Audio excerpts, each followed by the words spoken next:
Considering the deep freeze the rest of the nation, a rather pleasant day in Baltimore. Let's go down to Bonnie Bernstein. Brian Billick, so much to shoot for today. Possible home field advantage, 2 defensive records. What did you say to keep your guys in focus? That's all well and good, but today, beautiful day. Crowd's cranked up.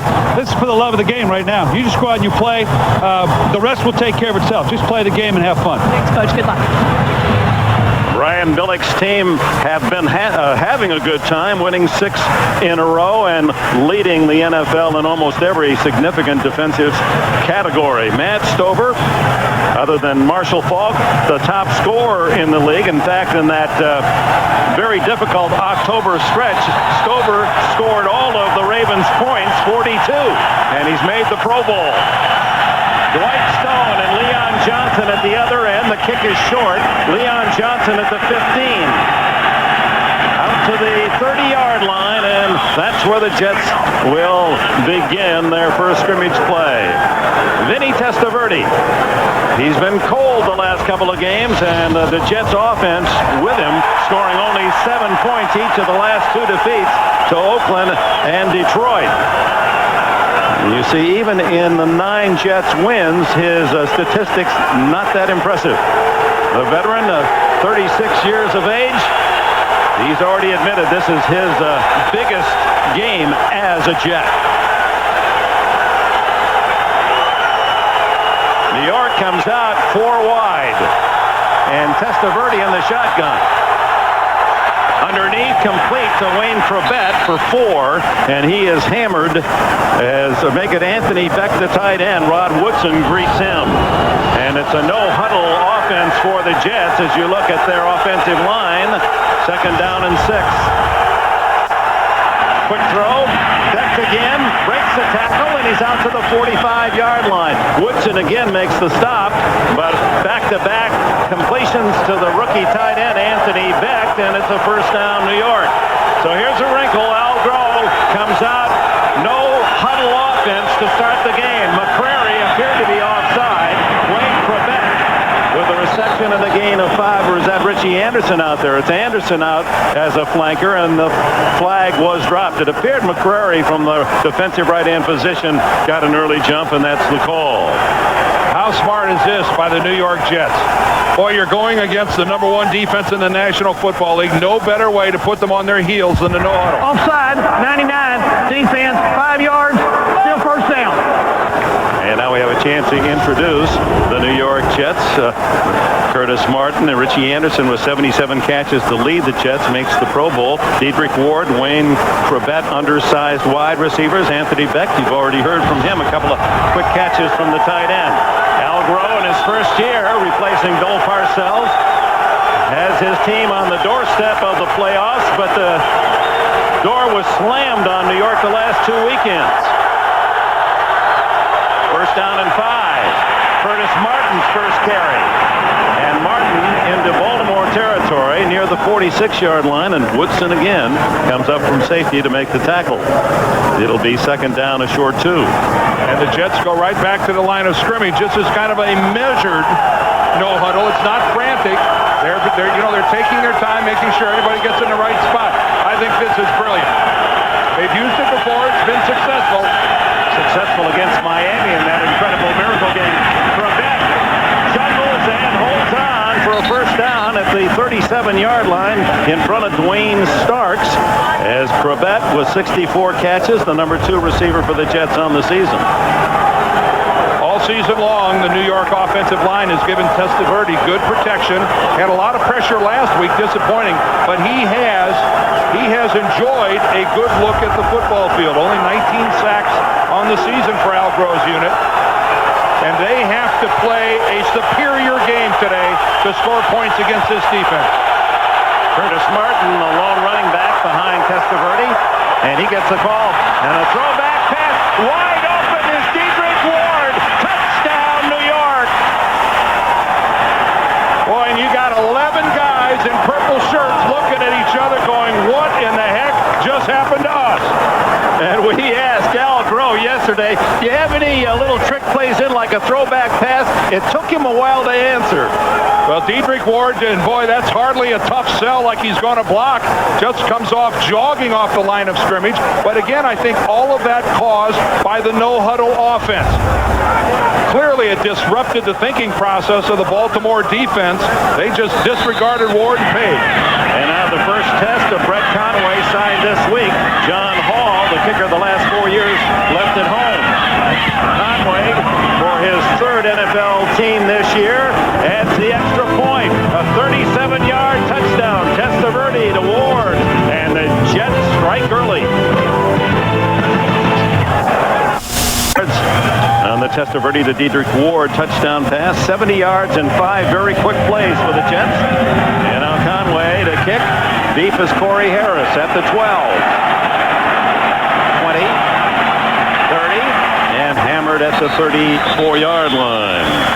Well, let's go back and look at the touchdown by the Jets. Here's Ward right here. It's just a simple sell to the inside, but it's this pitch to Curtis Martin that draws everybody in the secondary of the Ravens up to the line of scrimmage. The no-huddle here works to perfection. You don't have as much time to think back in that secondary, going through your checks about what you do and do not have to do. And Al Groh, boy, they worked on that all week and hit a home run. And, of course, that was part of the design. The Jets wanted to score early against this very tenacious Baltimore defense. The handoff to the rookie running back Jamal Lewis. And he gains a couple as Trent Dilfer taking over for Tony Banks at midseason and has led them to 6 consecutive victories. 61% completions for Dilfer, who played his collegiate football at Fresno State. He, like Testaverde, a #1 draft pick of the Tampa Bay Buccaneers. And here they are as opposing quarterbacks on this Baltimore turf.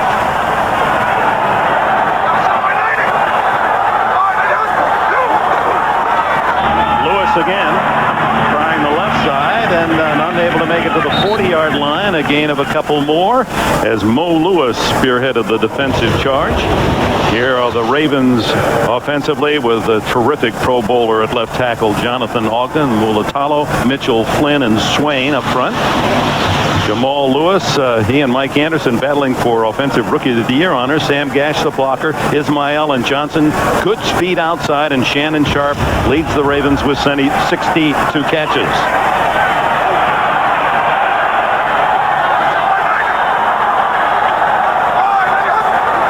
On 3rd and 5, Dilfer's first pass. Intercepted by Marcus Coleman, and the Jets come out making big plays. Coleman with a pick at the Jets' 30-yard line, his 4th of the season.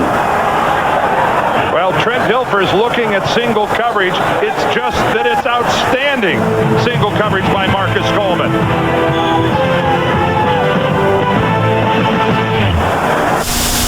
The NFL on CBS is sponsored by Southwest Airlines, proud sponsor of the NFL and official airline of the Super Bowl. Blockbuster, bringing entertainment home. And by Bud Light, for the great taste that won't fill you up and never lets you down, make it a Bud Light. Old Santa knows a good ship. The USS Constellation saw action in the Civil War. Marcus Coleman, a bit younger than that. The star of the moment for the Jets defensively with the interception at the 30, leading 7-0. Back to work, Testaverde and the Jets. It's Curtis Martin gets a haul. Ted Martin rips off a 14-yard gain and a first down out to the 44. Woodson another tackle. Boy, what a confidence builder for the New York Jets, who are going to stay in the no-huddle. This is a defensive team that averages less than 3 yards a carry, giving it up.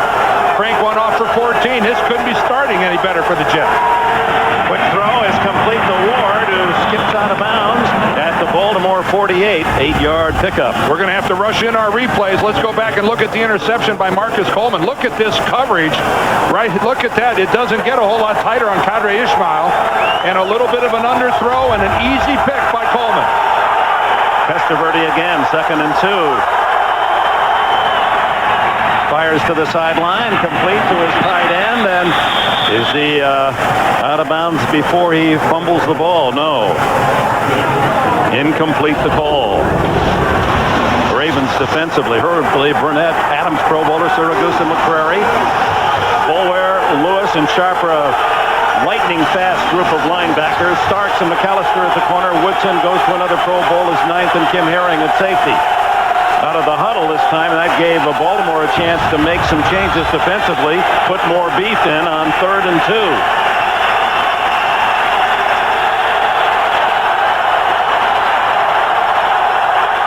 Anderson in motion.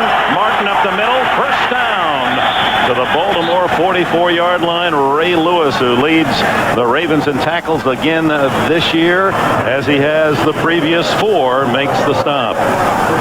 Lewis on his way to the Pro Bowl. Let's go to New York for an update. And Jim Nance. All right, thank you very much, Dick. A lot of interest in this game. A 56-yard punt return by Jeff Ogden sets up a Mare field goal. 3-0 Miami. They failed on an onside kick try, and New England has the ball at midfield. Back to you. All right, Jim. That, of course, so important playing into this game. Should Miami lose, the Jets win. The Jets could finish as the AFC Eastern champs. Prevent covered well by Rod Woodson. Incomplete on the first down throw from Testaverde. Boy, there's a great example of a corner and a safety working together. Dwayne Starks, the corner, and Rod Woodson. Take a look at Rod Woodson. Of course, Rod Woodson has played everything in this league. I don't care if it's safety, strong, free, and corner. He's been to the Pro Bowl at every position. A good look there as to why. Kim Herring, the other safety. And Woodson's the deep secondary quarterback of that Raven defense. 2nd and 10. And Testaverde comes away without the ball. But I believe that's going to be a no play, the legal procedure, a false start against the Jets. Prior to the snap, false start, 68. Offense, illegal snap, 5 yards, still 2nd down. Walt Coleman, the referee today.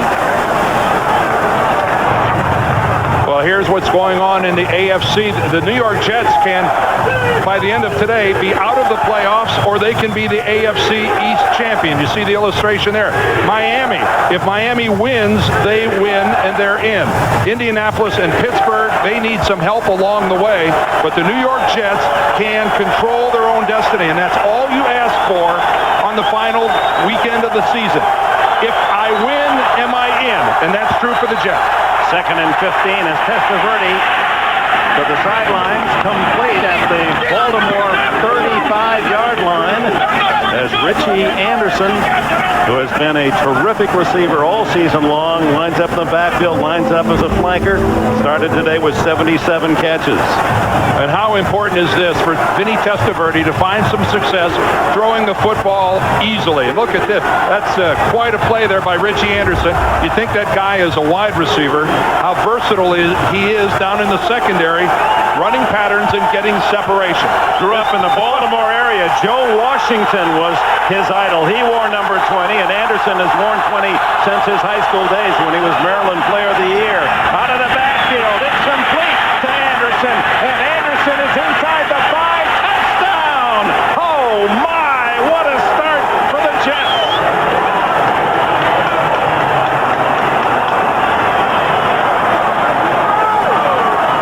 Well, staying on the same side of the field, Richie Anderson comes all the way out of the backfield. And again, that's the versatility of a fullback who runs patterns like a wide receiver.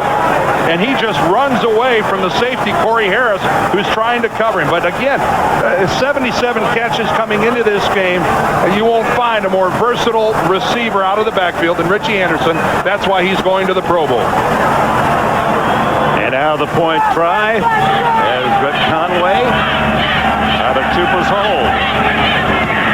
And the New York Jets, they show how serious they are. In just over 6 minutes of play, 2 touchdown passes from Testaverde and a 14-0 lead.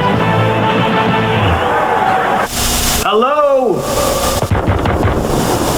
Skills of Richie Anderson, who makes a fingertip grab. Look at this catch and a beautiful throw from Testaverde. But that's a fullback, folks. That's not Jerry Rice. That's not Randy Moss. That's a fullback showing those kind of receiving skills. Corey Harris now for the Ravens, trailing 14-0 early, and a big special teams play as driving downfield was Nick Ferguson. Ferguson signed mid-season by the Jets, finally getting his chance in the NFL at age 26. Now here are the Jets defensively with Sean Ellis, the rookie from Tennessee. He has been outstanding, 8.5 sacks. Logan and Burton in the 3-4 alignment, with Mo Lewis going to another Pro Bowl. Dwayne Gordon for Brian Cox broke his leg last week. Jones leads in tackles. Pfeiffer also, and there are the back four for New York. As the Ravens quickly out at the 25-yard line, and Dilfer to throw. Eludes the pressure and gets out of bounds, chased by Shane Burton. Down to Bonnie Bernstein. Well, Dick, it's times like this when you need a veteran safety like Rod Woodson on the sideline. He went to his defense. He said, the Jets have shown us everything they're going to do. We have to learn from this. Remember, the Jets are desperate. We're too good to lose. Shane Burton credited with a sack on that last play, his first of the year, back at the 22. I'll tell you one thing, Dick, the Jets aren't as desperate as they were before kickoff. A 14-point lead eases those signs of desperation. More than 8 minutes remaining in this first quarter as Dilfer under pressure throws underneath, complete. It's branded, check that, Kadri Ismail, short game, or is it Shannon Sharp? Let's go to New York. Dick and Dan, more good news for the Jets. New England is in. Tony Carter from a yard out. Patriots lead the Dolphins 7-3, 4 minutes to go. First quarter. Back to you two. Boy, this is going to be a running battle all day long. Thank you, Jim, as we'll keep you in touch with both of these critical games. New England, Miami, and the Ravens and the Jets. Third down and long. 7 for the Ravens.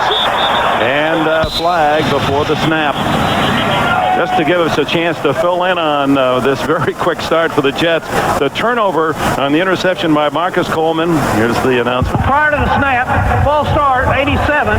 Offense, 5 yards, still third down. And this underlines how very strong the Raven defense has been all season long. They had not given up a touchdown after turning over the ball all year. All year. Now in the 16th game, finally the Jets accomplished it after that last drive on the touchdown pass from Testaverde to Richie Anderson. Third and long. 3 wides. Underneath the throw. And tackled immediately is Priest Holmes. Holmes for Jamal Lewis, and a very short gain, and on comes the punting team for the Ravens. Kyle Richardson. What a play by Mo Lewis. The Jets that time only came with a 3-man pass rush, Dick. That's because with the loss of Brian Cox, they really don't have 4 pass rushers that they can line up. So they're gonna be very creative. They're going to come with 3. When they come with 4, it'll be with some kind of a linebacker or safety. Richardson. Perfect spiral to Leon Johnson at the 28. And Johnson to the 39-yard line, and that's where Testaverde and the Jets will put it in play. Brad Jackson with a special team tackle for Baltimore. 14-0, New York.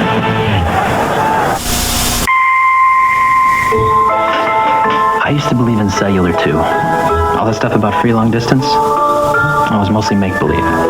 But The NFL on CBS is sponsored by Sprint PCS, the clear alternative to cellular. And by Staples. Staples has everything you need for your business at guaranteed low prices.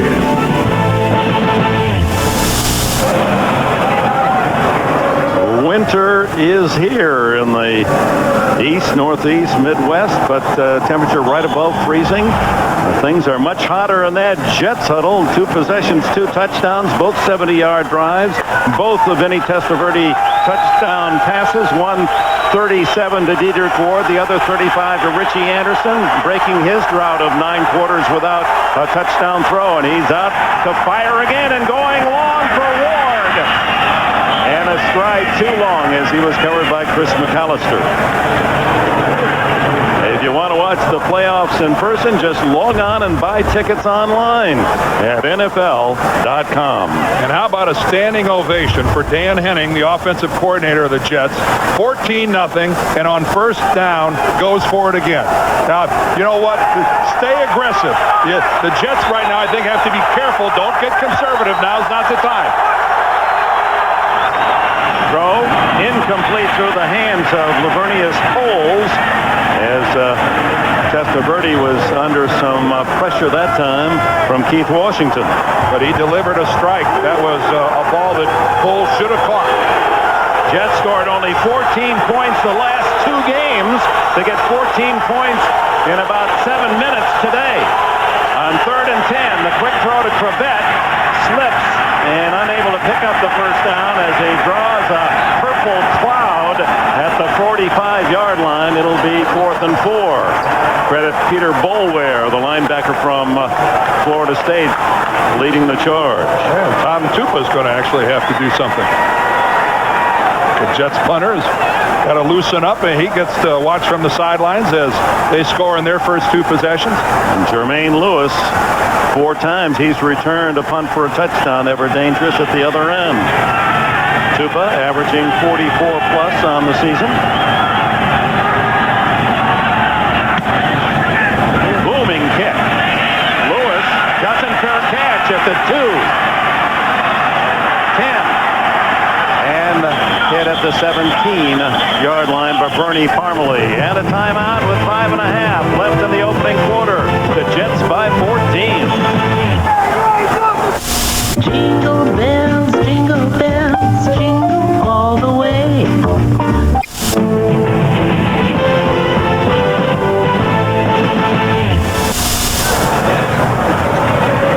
Jets up by 2 touchdowns, and Jermaine Lewis living very dangerously, fielding a punt at his own 2-yard line. You don't get a look at somebody fielding a punt back there. I know Jermaine is explosive, but I'm sure he just lost track of his position on the field. That's tough to make anything good happen coming out of there. Jets 146 yards, and we still have 5.5 minutes remaining in this opening quarter. Jamal Lewis, talented rookie, able to pick up only a yard as Marvin Jones makes the stop. Must all family watch on Wednesday, CBS. 2nd and 9. Lewis again, and he is hammered after another 1-yard pickup. Jason Ferguson burrowing in from nose tackle. But you're already hearing some murmurs coming from the crowd here in Baltimore about running the ball, giving it to Jamal Lewis. But the fact of the matter is, the New York Jets, they force the lowest completion percentage of any team in the National Football League. People are only averaging about a 51.5% completion percentage. So Brian Billick knows that he can't really count on Trent Dilfer to have a huge passing day today. 3 wide receivers this time for Dilfer. Good protection. No one open. Able to scramble. And then is tackled at the 24-yard line, far shy of a first down, and 3 and out again for the Ravens. And there's a good look at that Jets secondary and the way they cover. This is what Trent Dilfer is trying to find downfield. The Jets sit back in a 2-deep zone, and they stay there. And look across the board here. Look how everybody's covered. Dilfer's having to deal with pressure. He's trying to scramble. And you know something? That's a smart play. Don't make a mistake. And the early interception by Dilfer, that sobers him as well. Yep. Richardson to kick it to Leon Johnson at the Jets 35. It's short. Johnson comes up, doesn't fair catch, and is tackled at the 41-yard line. Well covered. James Trapp, the former Raider, downfield early. 40-yard kick, 4 on the return. But good field position for Testaverde and the Jets at the 41. And who would think, Dick, at this point in time, the pressure is on the Ravens defense. They lose track of Dedrick Ward right off the bat. And here's the interception by Marcus Coleman. And the Jets follow that up by Vinny dropping one in perfectly to Richie Anderson. And who would think that still in the first quarter, the pressure that's being felt is being felt by the #1 defense in the National Football League. 14 points allowed by the Ravens. That's a jailbreak. Curtis Martin, well, middle for 3. Al Groh was brilliant this week in his press conference. Said, you know, they're the greatest defense in history. Why are we even going? He told us yesterday the reason they took the train down was, he said, I'm just trying to enjoy our last few hours. I don't know what to order for my last meal before the chair. Testaverde, flag down. A late whistle, however. Yeah, it's on the far sideline. the Jets' least penalized Part team. of the snap, false start, 74, offense, 5 yards, still second down. Ryan Young, the right tackle. They're the least penalized team. They had a couple of 5-yard penalties to hike the total to 74, but that's part of the success of Al Groh's team. They've played very good football in that regard. And Dan Henning staying aggressive. He's keeping the football in the air. Not afraid. He's not going to sit on this thing. They know defensively they're without Lyle. They're without Cox. Brian Cox, such an inspirational part of this team. But Al Groh had a feeling about this game. He didn't think this Ravens defense is as invincible as many people play them to be. Second and a dozen. Quick throw is complete. Richie Anderson lined up on the far right side of the formation and angling over the middle and picks up 9. It'll be 2 for a first down. I think we're looking at a situation here where the Jets are using the pass to set up the run. Officially third down and 3. Again, 5 receivers. Testaverde, no pressure down the middle, incomplete to Ward. He was covered by Corey Harris, an extra defensive back, and on comes the punt team for New York.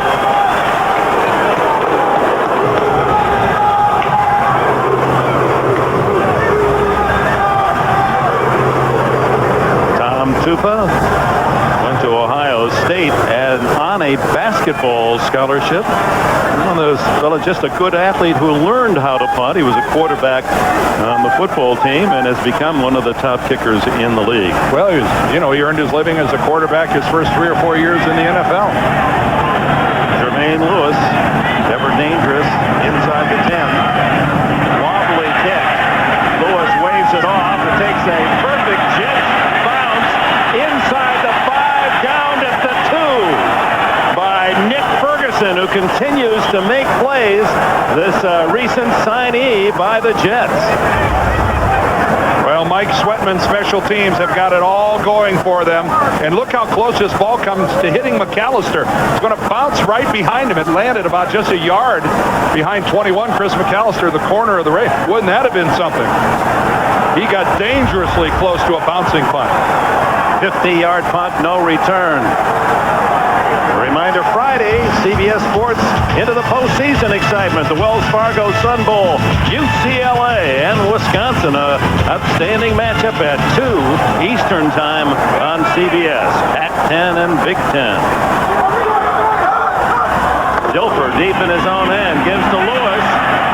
They make it Priest Holmes, and Holmes able to squirt through a hole. They had him stopped at the 1, but Holmes, who picked up 506 yards last year and is over that this year, close to 600.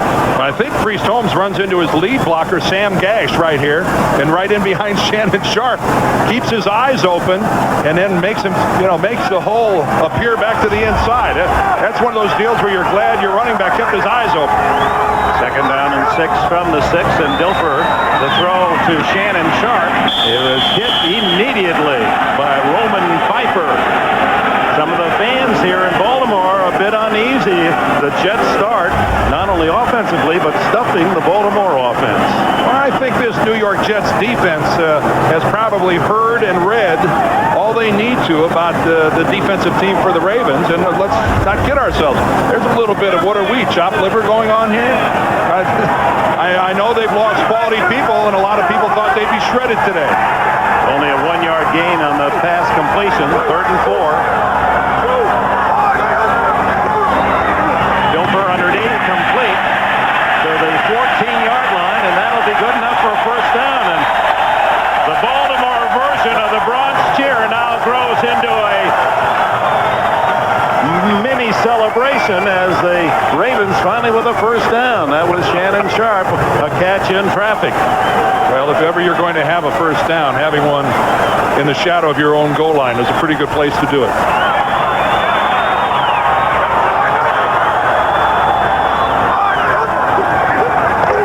Play action by Dilfer. Going deep for Johnson. No interception. Yes. How did he keep his feet in bounds? Aaron Glenn. It appeared that Glenn was walking along the sideline, somehow miraculously stayed in play. Well, the old adage, if could catch, they'd be wide receivers. Doesn't apply to a cornerback like Aaron Glenn. Watch the ability to get up, but he knows he's got to get his feet down. And that is just a great look at a guy getting possession, keeping his feet in bounds.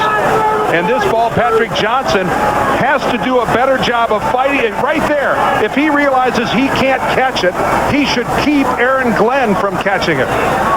And Patrick Johnson, a third-year guy right here, even if it's offensive interference, go back and don't let him catch it. At the 42-yard line, 2 interceptions by the Jets in this opening quarter. 8 seconds remaining. Curtis Martin cutting back and gaining a couple to the 44. And what an opening quarter for the victory-hungry Jets, knowing that they need the win today to make it into the playoffs. 14-0 after the first 15 minutes. We'll return to Baltimore after this message.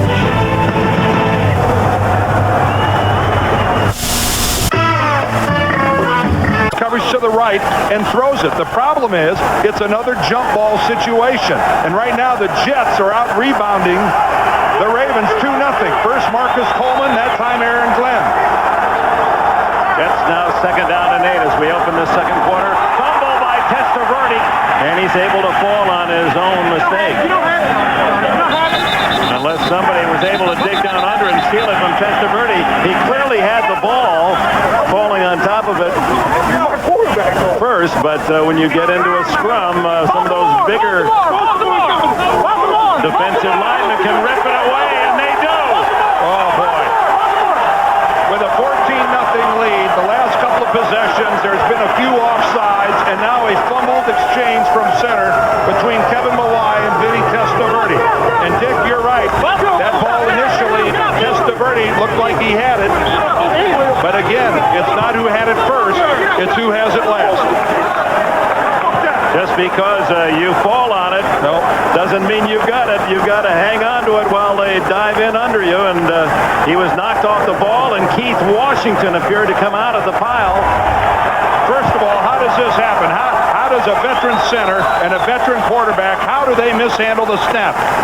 Right there, Vinny appears to have the football. He missed it on the first swipe. It looked like he got it on the second, but he wasn't able to hold on to it. Should never be in that position. So the break for the Ravens, who certainly needed one early in the second quarter, trailing 14-0. Now at the Jets 42. And Jamal Lewis able to break tackles. He was hit in the backfield and drive inside the 40 for a gain of 4.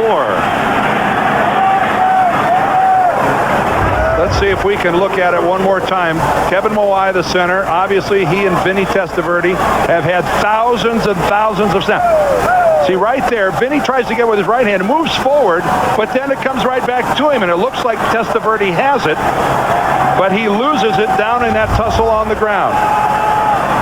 Second down and 6. And it's Lewis again into the back of his blockers. And the push gets it to the 34-yard line, where it'll be third down and 2. Let's go to Jim in New York. All right, thank you very much, Dick. I know Dan will appreciate this great play action fake by Donovan McNabb. Freezes the Bengals. He finds Charles Johnson. Great effort there for the pile-on. 10-0 Philadelphia, trying to protect a high seed in the playoffs. They're already in. Let's go back to Dick and Dan. You're right about that, Jim. That was beautiful play action. Of course, Donovan McNabb not going to the Pro Bowl makes you raise an eyebrow. Third down and 2. Dilfus. What a catch. How did Holmes come up with that? Roman Pfeiffer was all over Priest Holmes, and somehow Holmes digging into the turf to pull that one off. Watch this, and Priest Holmes runs to the sideline and then turns up. But look at the coverage by Roman Pfeiffer, and the ball just passes right underneath Pfeiffer. Did Holmes keep that thing from hitting the ground? What? Unbelievable. Roman Pfeiffer has no idea how that pass was completed. Red zone success of the Ravens. First and goal at the 8. And Lewis is greeted rudely as Marvin Jones comes slamming in. He leads the Jets in tackles this year, the three-time All-America at Florida State and inducted into the Seminole Athletic Hall of Fame earlier this year. And the Jets are doing, so far in this game, a wonderful job of taking away the running game of the Ravens. They are getting nowhere on the ground, whether it's Holmes, whether it's Jamal Lewis. That's the game plan going in, thinking if anybody's going to have to beat us, it's going to have to be Dilfer and the Ravens passing game. They don't think they can do it. Second and goal, Dilfer to throw.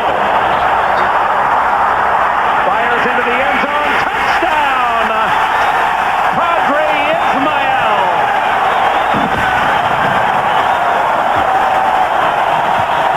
And that is as good a throw as Trent Dilfer has made in a long time. Under intense pressure, being knocked backwards off his heel, he throws that baby to the back of the end zone to Ismael. That was an outstanding job by Dilfer. And they make the Jets pay for the fumbled exchange between Mawai and Testaverde. Now the try for point by Matt Stover, who's been perfect again this season, and field goal attempts missed only 3 of 37, and that's what earned him the trip to Honolulu as the AFC placement kicker.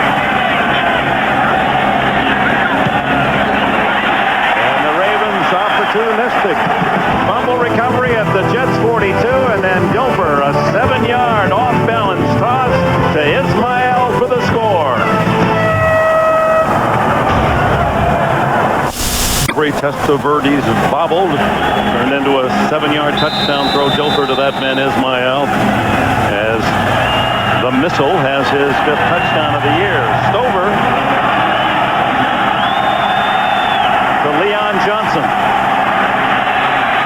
Out to the 30-yard line. Billy Davis makes the tackle for the Ravens.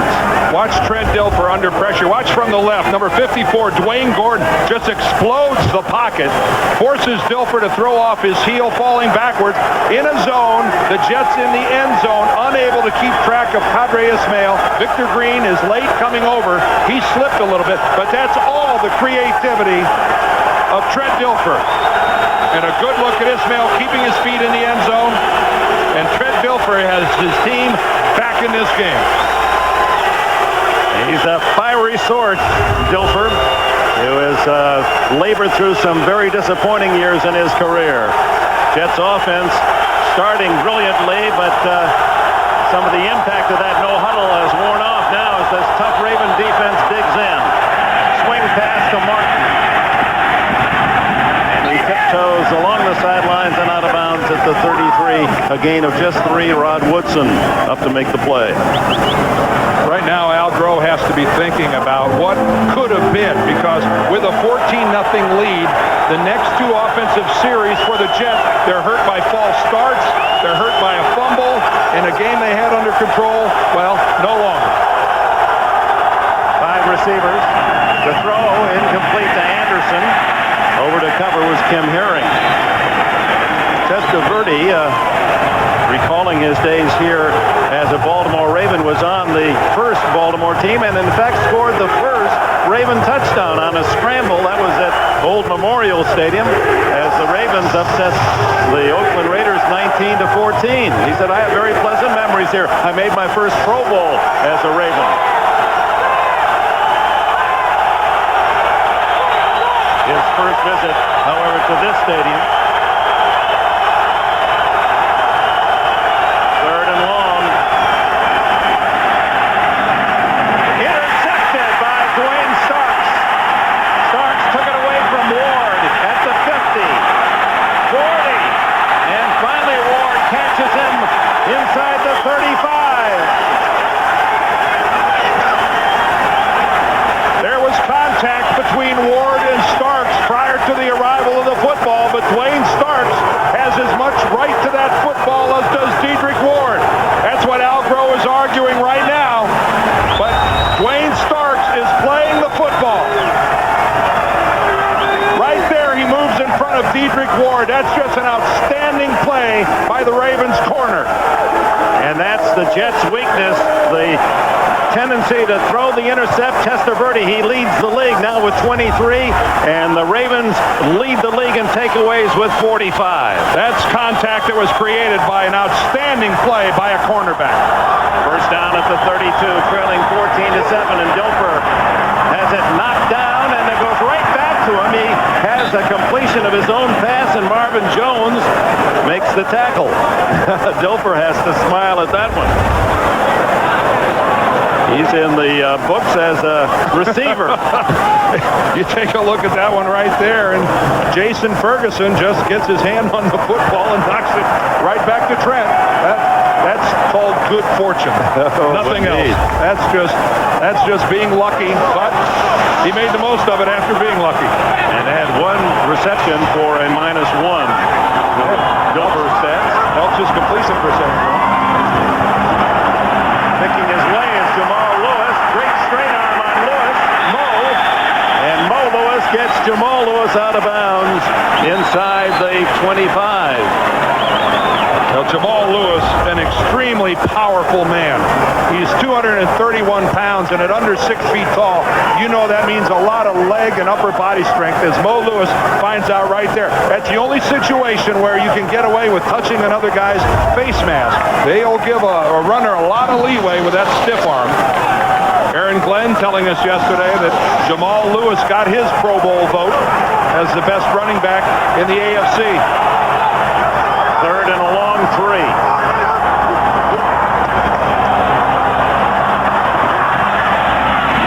And it's Marcus Coleman knocking it away from Ismail to bring up fourth down and bring in Matt Stover and the field goal unit for the Ravens.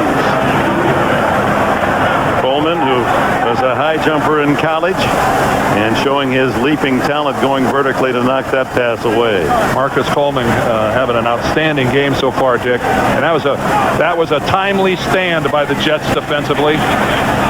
And now Stover, 42-yard field goal attempt. Again, he's missed only 3 of 37. This one is good again. What a year for Matt Stover.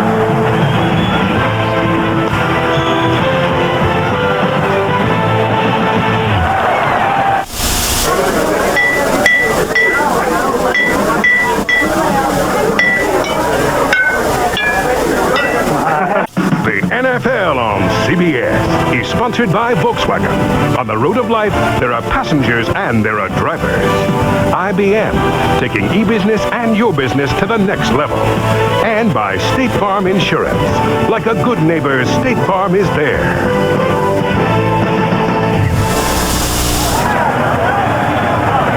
You look at those faces of those young children. What a night for them tonight.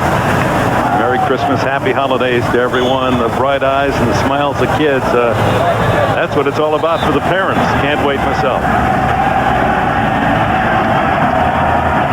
Stover, Leon Johnson. 20. And the 30-yard line again, as he did the last time. Tackled by Corey Harris. And we have a timeout. 10 minutes and change remaining in the first half. Jets by 4. Coverage on the net, including game-by-game previews and analysis. Click on NFL at cbs.sportsline.com. Testaverde, hot early, cold the last 3 possessions. Starts from the 30. Curtis Martin hit in the backfield and dropped as Larry Webster and Jamie Sharper collaborate on the tackle. How long ago must that 14-0 lead seem like, Dick? They've had 4 possessions since. What do they have? 2 punts, a fumble, and an interception. Look at that. Yeah, hot as hot can be on that start for the Jets. And since then, it's their own fault. It has been their mistakes that have brought the Ravens back into this game. Corbett in motion. Second and long. Draw play to Martin. And he gets only a couple. Webster again making the play.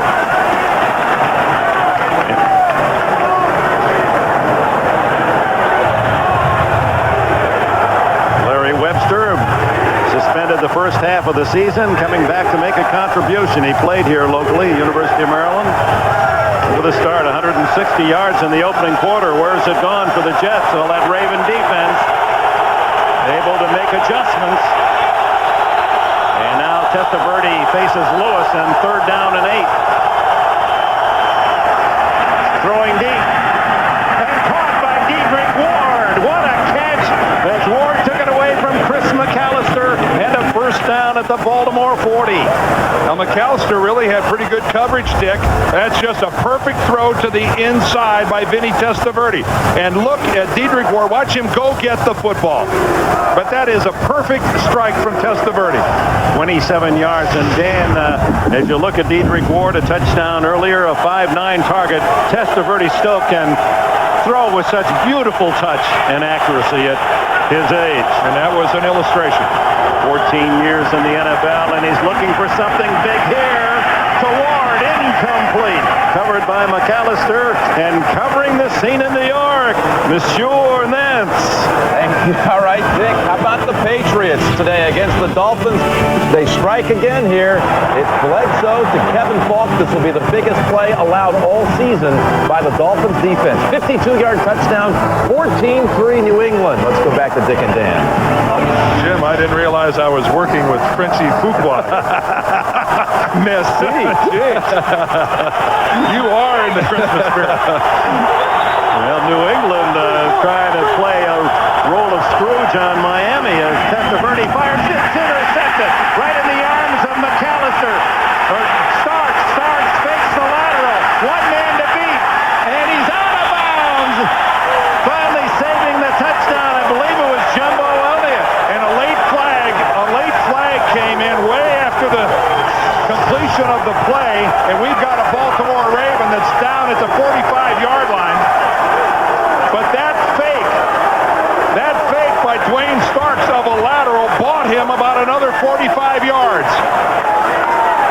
Starks' second interception in this second quarter, which has been the worst of the season by far for Testaverde, and he is playing to that habit. The second quarter has been a punishing one for the Jets offense. And now the huddle and the call. And we've got someone injured here at the 45. 73-yard return by Dwayne Starks with his 6th interception. Personal foul, unnecessary roughness on the offense, number 71. Tacked on at the end of the run of the interception. First down, Baltimore. Gary Jenkins, a frustration foul. All right, first of all, the ball from Vinny sails. Now watch this. He's going to try to get the ball into the slot to Crevette. It goes right over the top and right to Dwayne Starks. But right there, that fake is taking Hayes out of the play. Hayes looked like he was going to be able to make the tackle. And I don't recall the last time I saw a corner make a fake like that. Again, right there. Boy, that's as it looks like he's going to throw it right back. And Wendell Hayes had no choice but to honor that fake, and that bought Starks another 40 yards. And Corey Harris was the injured Raven being helped off the field.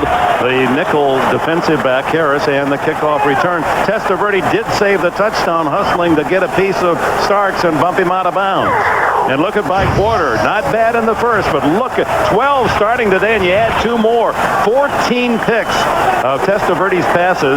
And again, he leads the league in most interceptions here in the second quarter. And the Jets, who had their foot on Baltimore's throat, up 14-0, running the no huddle, having the Ravens back on their heels, have now imploded. And Testaverde sees the Ravens break huddle inside the Jets' 4-yard line with a chance for the lead. Jamal Lewis, the rookie, to the 1-yard line. Sean Ellis, the number 1 pick of the Jets, rookie from Tennessee, leading the tackle. Sean Ellis having to tackle Jamal Lewis. Both of these guys college teammates, both of them number 1 draft choices. There is a degree of familiarity there between these two. Ellis has done a solid job starting for only the second game after the fractured leg suffered from Rick Lyle. Ellis leads the Jets with 8.5 sacks. And Lewis leads the Ravens. He's had the best rushing season for any Baltimore ball carrier in their 5-year Raven history. We have a timeout. To feel at home on the web, all in one place.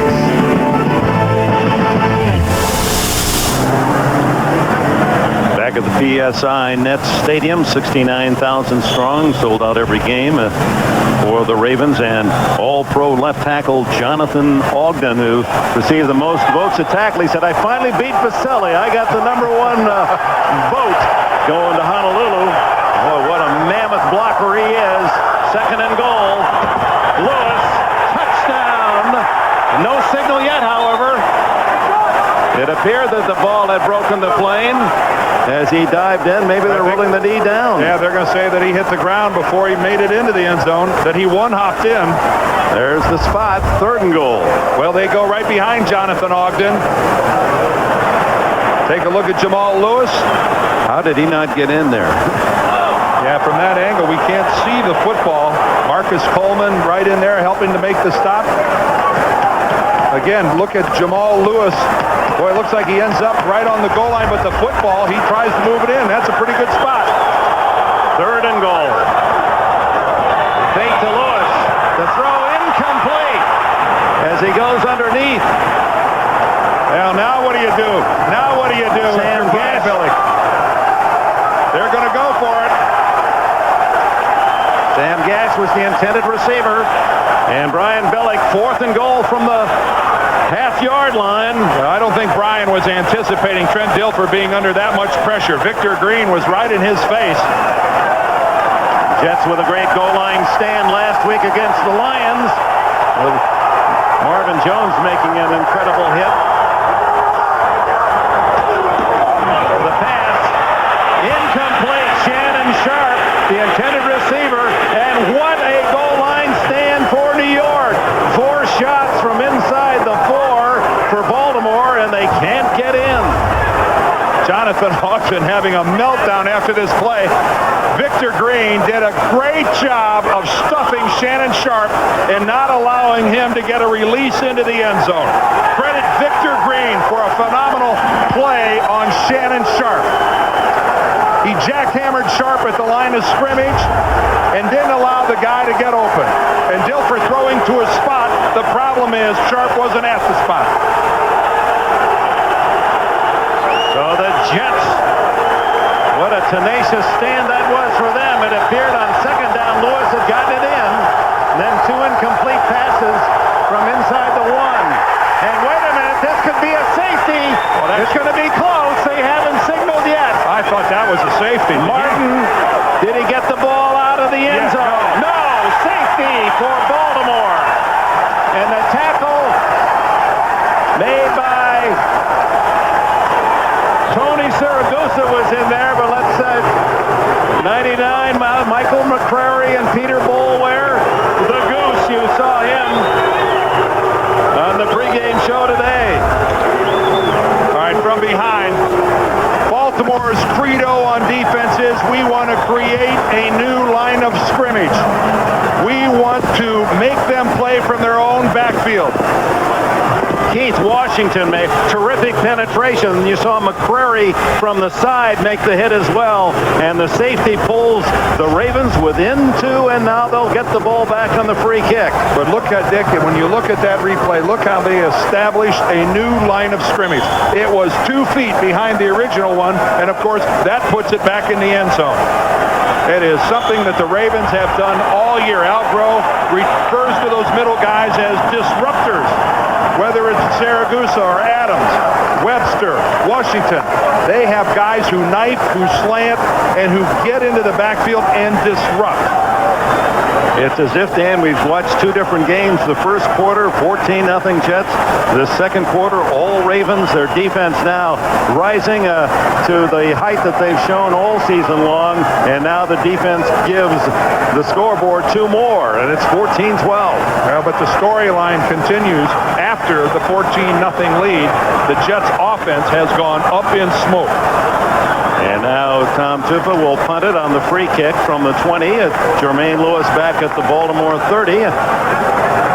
Ravens will get good field position, down by only 2. Lewis, a former Terrapin at the University of Maryland. Tupa's kick to the 22. 30. 40. And out of bounds, shy of the 45-yard line. At the 45, they'll mark it. tackle. A reminder, next Friday on CBS, if you haven't seen television's highest-rated new drama, this is your chance to see how it all began. Don't miss CSI, Crime Scene Investigation, Friday night on CBS. Now Trent Dilfer and the Ravens go to work from their own 45. Trailing 14-0 early. Now down by only 2.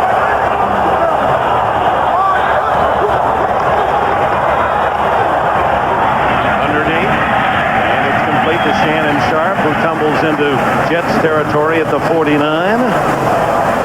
Well, finally, Shannon involved in the game plan. We saw Sharp, the intended receiver, on that 4th down play from the goal line.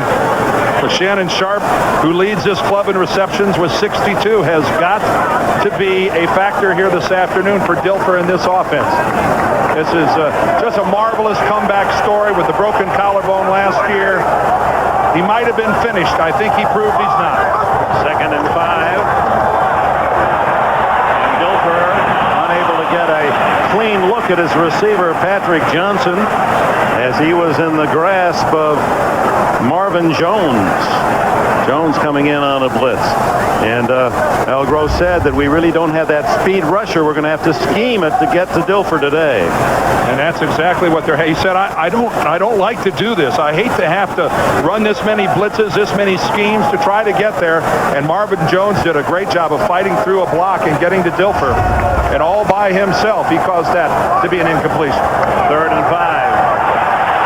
Oh, good pickup, and then Dilfer goes down on the sack. As number 57, Mo Lewis, going to his 3rd Pro Bowl, is able to collar him for a big Jets defensive play. And what a block by Jonathan Ogden here, because look at him pick off Dorian Booz. Look at that. What a great play by Ogden to at least allow Dilfer to stay alive, but he has to go upfield where Mo Lewis makes the play. And again, you can't compliment the Jets defense enough. Again, they rise. Still lead 14-12. And Richardson's punt. Diedrich Ward, fair catch at the 22-yard line. Now the Jets have it back. And see if they can ignite the fire that they flashed early with 2 quick touchdown drives engineered by Testaverde out of the no-huddle. 5 minutes remaining before intermission. Well, there's a fumble by Vinny Testaverde, and here we go with interceptions. The first one by Dwayne Starks. And then take a look at Dwayne Starks having a big day, but the fake lateral, the play of the day so far. Turnovers 3-2 in Baltimore's favor. They lead the league.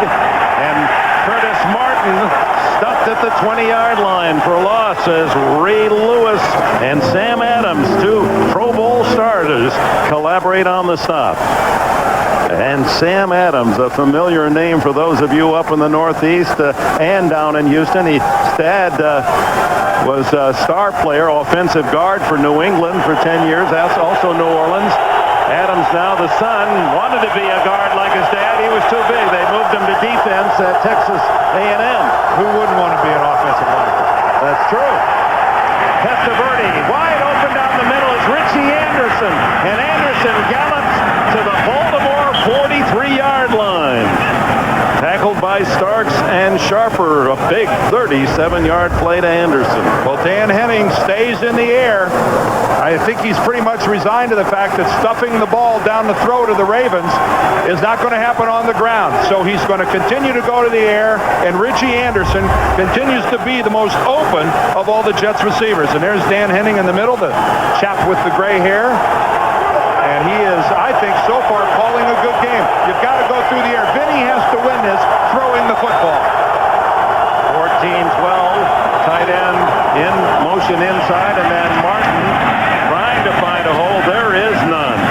Larry Webster again blocking the path. Number 79 and Peter Boulware also in on the stop. Back to Richie Anderson, Dan. 4 catches, 95 yards, and a touchdown. Al Groh telling us yesterday that, hey, look, we've got to rely on our strengths. What does my offensive line do better than anything else? Pass protect. And if you're not, they're an effective run-blocking team. That's illustrated by the fact that Curtis Martin has nearly 1,200 yards. But against this defense, he doesn't feel that his group matches up very well. They're not a real smash-mouth offensive line. Jets are going to spend their first time out. Both teams with 2 remaining. 3 minutes and a second left first half. Second order HBO, right? Yes, sir. Actually, 7 of them. We remind you, coming up, the NASDAQ.com halftime report. Jim, Mike, and Randy with the scores of the early games, plus the highlights and the latest playoff news. All coming up on the NASDAQ.com halftime report.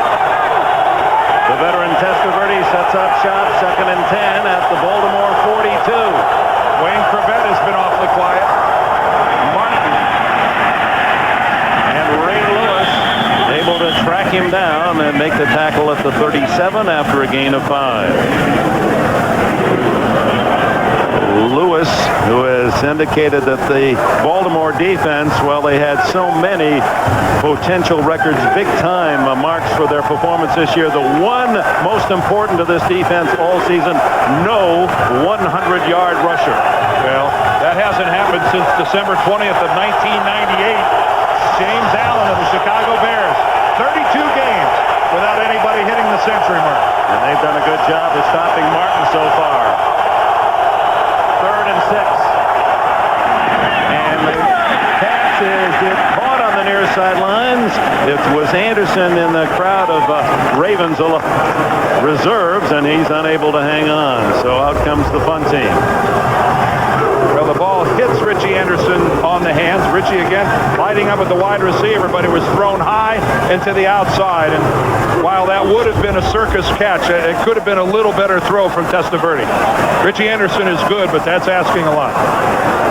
Jermaine Lewis drifting back to the 10 with 2 minutes and 12 seconds left in the half. 2 for the punt.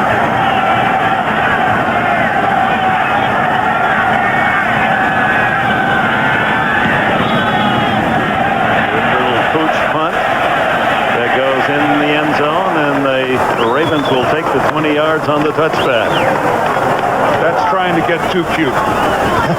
That's, you'd rather make the mistake and have it only get down to the 15 than rather to try to flop it in there inside the 5. That from that position there, that's a major gaffe. And that takes us to the 2-minute warning with the New York Jets leading the Ravens 14-12. Christmas tree at the Camp 50. Now we get to the 16th game, and yet so much at stake today. Well, for the Jets, though, it's still under their own control. Of course, it has been for the last 3 weeks, right. And they faltered on their first 2 tries to get into the playoffs. And that, of course, that just exacerbates a pressurized situation for the Jets. And of course, the Ravens, with help from Dallas tomorrow night, they're hoping the Cowboys could upset Tennessee, and they got a chance to be the number 1 seed. It could happen. It could happen, but that would be a major upset. Miami in the second quarter is 3 points up on New England. Of course, what's interesting there for the Jets is if they should win today and Miami should lose, amazingly, the Jets would end up being the champions of the AFC East. What a range from being totally out to being champion. Dilfer, 2nd and long. With a sack at the 19-yard line as Mo Lewis has another. That's 2 for him today and 10 for the season to capture the Jets' lead. And again, even without Brian Cox and Rick Lyle and not a strong pass rush, they're still getting to Dilfer. And the star so far has been Mo Lewis. But we've seen at various times, Dwayne Gordon got in there and blew up the pocket. We're seeing some good work by the guys up front, Ellis. But it's involving a lot of creativity by Mike Nolan, the defensive coordinator. Very simply, Al Groh said, I don't have 4 defensive linemen to just line up and chase the quarterback. Well, he loved John Abraham, the rookie from South Carolina, his pass rushing talent. As we look ahead to next Sunday, either at 11:30 Eastern or 3:30 Eastern time, CBS Sports will kick off its coverage of the 2000 playoffs with the AFC wildcard game. Jim, Randy, Greg, Jerry, Mike, the whole team plus Marcus. Special playoff edition of the NFL Today. The AFC playoffs begin next weekend on CBS. On 3rd and 11, Dilfer comes down the middle and wide open. The drop by Patrick Johnson. He was wide open. Scott Frost there to lay a lick on him, but it should have been caught. Now Trent Dilfer can't deliver the ball under pressure. You see Jason Wiltz right in his face, but you can't throw it any better than that. And Patrick Johnson, who had a jump ball that was intercepted, he could have done a better job of preventing the interception. And right here, he doesn't make the catch. Sean Ellis putting the pressure on, along with Jason Wiltz. Good throw by Dilfer under those conditions. And not a very good first half so far for Patrick Johnson. Hal Richardson sends a high wobbler toward Leon Johnson at the 43, and he is hit immediately by James Trapp. But the Jets do have good field position with 1 minute 9 seconds left in the half and 1 timeout. Let's go back and take a look at that incompletion to Patrick Johnson as Trent Dilfer takes a real shot in the pocket. He really took a good pop from Sean Ellis. And what part of the anatomy is the pocket anyway? It's in there somewhere. Right? There it is. It's the left hand, perhaps. Yeah, he gets up and kind of grimaces when he holds that left hand, left wrist. And he's being looked at right now by the Raven medical staff. Empty backfield. Soule with running room and blockers at the 50 and to the 48-yard line, a gain of 9. Rob Burnett, who's had a sterling season for the Ravens, the veteran from Syracuse, one of 2 former Cleveland Browns, the other being Stover, made the tackle. 2nd and 1, clock running, 48-47. To the sidelines and caught by Wendell Hayes. They say he did not get both feet in. Incomplete the call. Boy, at first glance, it looked like Hayes had plenty of room to get his feet down. Well, 3rd down. A long 1. Oh, Wendell Hayes not able to get that right foot down. Good call by the official. Are we going to... And Trent Dilfer still holding that left hand and wrist, heads for the X-ray machine.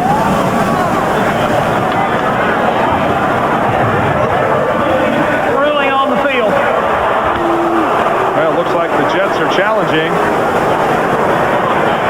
Tony Banks, just in case, is warming up, the quarterback for the Ravens. Where is possession of the football? 1. Right there. There's the left. And the right foot was clearly out of bounds, Dan. Well out of bounds. That's wasting a timeout. Yeah, that's, as a head coach down on the sideline, you look for some guidance and some counsel from your coaches upstairs.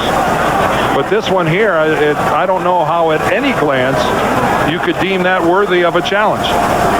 And especially with 42 seconds left to use your last time out, should the Jets drive into field goal range, they're going to be in a hurry-up mode. They don't have the luxury of calling a time. You're right. Right. That's right. The final 2 minutes here. This is not a challenge by the Jets. Our bad. You're right. This is being looked at from upstairs. You're right. Inside the last couple minutes of the first half. So Al Grove, this is not on him, and actually you wonder, in that regard, what they saw up in the booth here. Well, I guess it's just they want to make sure that if they're going to err the side of being cautious by looking at it. But that's pretty clear cut that under no circumstances did Hayes get his foot down. After reviewing the play, the ruling on the field stands. Pass is incomplete. 3rd down. Hayes, it looked like, had plenty of opportunity to get that foot down, and he didn't do it.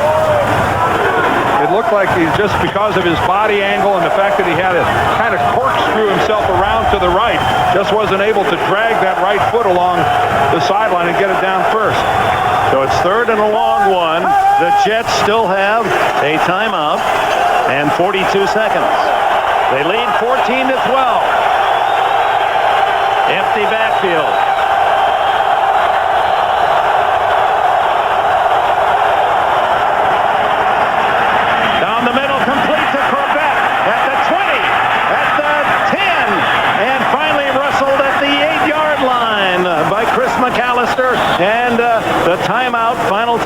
spent by Testaverde. 29 seconds left. A 40-yard play to Crabette, who had been quiet this first half, but comes up big here.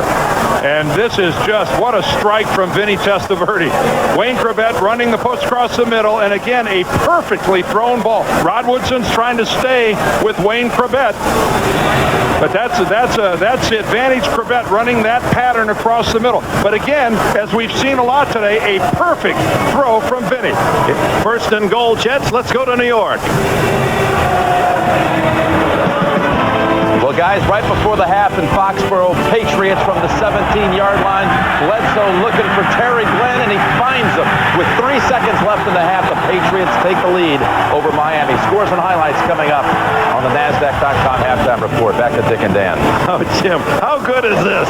You're in the final game of the season. So many factors coming into play, and the underdogs making it tough on those teams battling for their playoff spot. No timeouts now. So Testaverde almost forced to pass in this situation.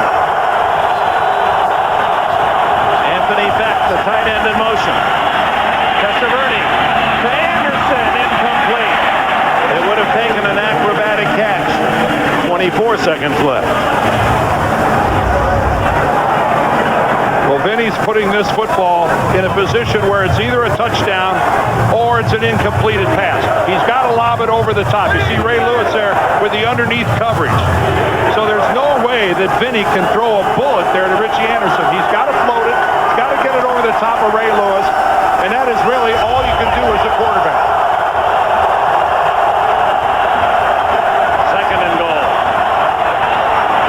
Sideline. Intercepted. It's Chris McAllister. One man to beat. He's Ryan Martin. Chris McAllister all the way for a touchdown.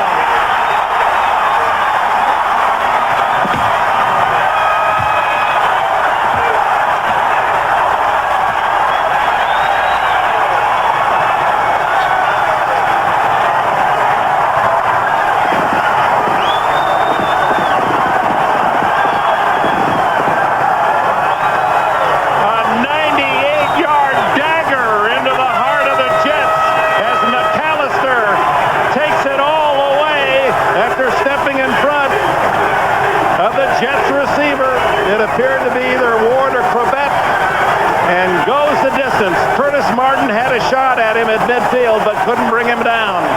Chris McAllister reading Vinny Testaverde, reading his eyes. And Vinny Testaverde, that's just a horrible execution of a 3 or 4 yard out pattern. So the Jets with a 14-12 lead and a chance to really build it. Instead, now look at the Ravens claiming the lead for the first time, and now they'll go for a 2-point conversion. Tony Banks is the quarterback. You saw Trent Dilfer go to the locker room holding his left hand or wrist. And so Banks, who was the starter at the beginning of the year, lost his job to Dilfer 7 games ago as a starter, has Jamal Lewis in the backfield with him. It's Lewis for 2. And for Brian Billick, can't get much better than that.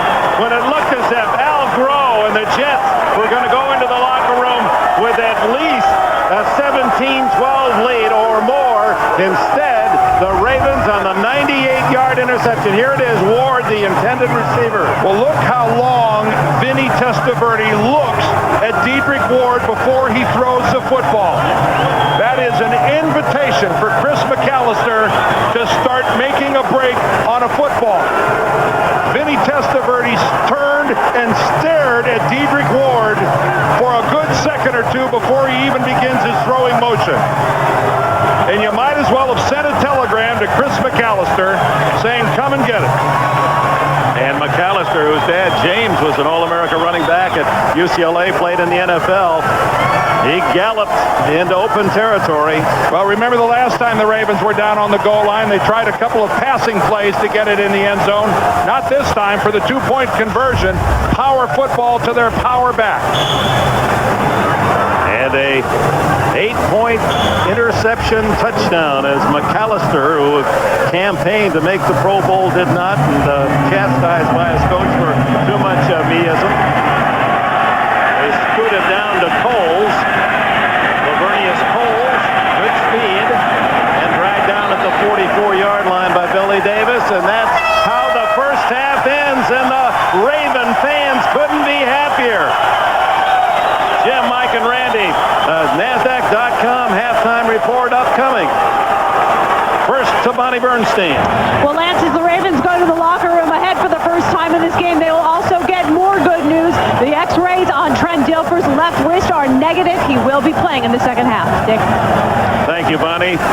Taking advantage of Vinny Testaverde errors. 3 interceptions and a fumble by the Jets quarterback in that second quarter, leading to Baltimore's 20 points and the lead at the break.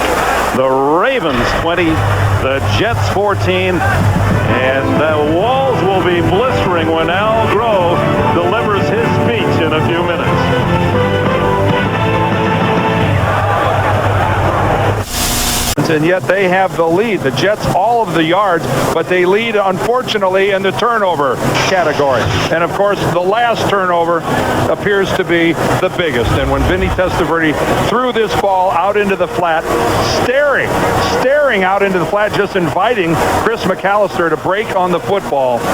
And when you're a quarterback, you do not get the luxury of staring at a wideout like that, not in the National Football League. It just doesn't happen, and that was a backbreaker headed to halftime. That's a 15-point turnaround, 7 that the Jets didn't get and 8 that the Ravens did the other way. But it's still only a 6-point game, and the Ravens in front 20-14, as you saw Testaverde starting with 2 impressive 70-yard drives and 2 quick touchdowns for a 14-0 lead. But his own errors, a fumble and 3 interceptions in that second quarter, leading to 20 Raven points. For the Jets now, Dick, it's all about focus. Can they somehow refocus? Corey Harris injured in the first half, okay, and he returns it out across the 30 to the 33-yard line. Bunny? Gentlemen, it is very rare a coach puts the sole responsibility of a game on one player, but Al Grove has done just that. After Vinny Testaverde threw 3 interceptions in the first half, he told me, I said to him in the locker room, you got us into this mess, you got to get us out of this mess. The guys coming out of the locker room, very fired up. Jason Ferguson might have put it best. He said, guys, we got to go bust some heads. Well, Bonnie, the coach of the Jets, Al Grove, has shown his toughness. His physical appearance is a bit misleading. He can be as tough as any. And Tony Banks in for the injured Trent Dilfer, and Jason Ferguson adjusting to a new snap count and apparently jumping prematurely. Let's see if he's drawn or not. Encroachment, 72. Defense, 5 yards. Still first down. And Al Grove looking out at his team that starts the first half with another mistake, making it 1st and 5. Well, we heard that the negatives on Trent Dilfer's left wrist were negative, but yet Tony Banks gets to start here in the second half. So we'll have to follow to see whether or not Trent Dilfer is going to be able to play any more at all in this second half. Banks, the start of the first half of the season, then fought through that touchdown drought of October where the Ravens failed to score a single touchdown the entire month and relinquished the quarterback job to Dilfer. Ferguson makes amends, makes the tackle of Jamal Lewis as we look at Dilfer on the sidelines.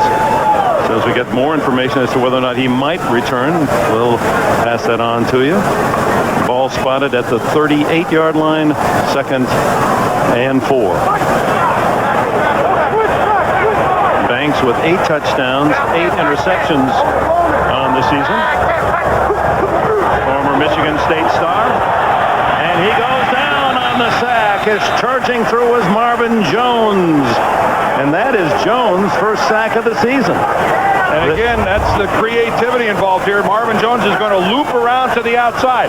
He starts in the middle and then comes around the corner unblocked. Harry Swain, the right tackle to that side, blocking down, and nobody picks up Marvin Jones in that loop. And again, it's the Jets.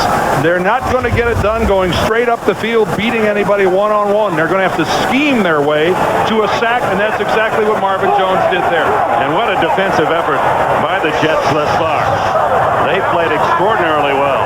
Only 2 of 9 on third down conversions, and Banks falls as he goes back from center, gets up, and then takes a hit at the 32-yard line. As coming up quickly was Nick Ferguson from the secondary to drop Banks, and he may be injured. That you could hear the viciousness of that tackle, and he's holding the left shoulder. And Tony Banks, look at his left arm dangled down to the side. He trips and stumbles. I think he hooked his foot on the leg of one of his offensive linemen, but what a shot. He takes right directly on his left shoulder. Boy, that Nick Watch Ferguson. it right here. And now the punt by Richardson to Leon Johnson at the 25. Tripped at the 28 and falls to the 30-yard line. Credit the tackle to Corey Harris. We have a timeout, 2 minutes into the second half.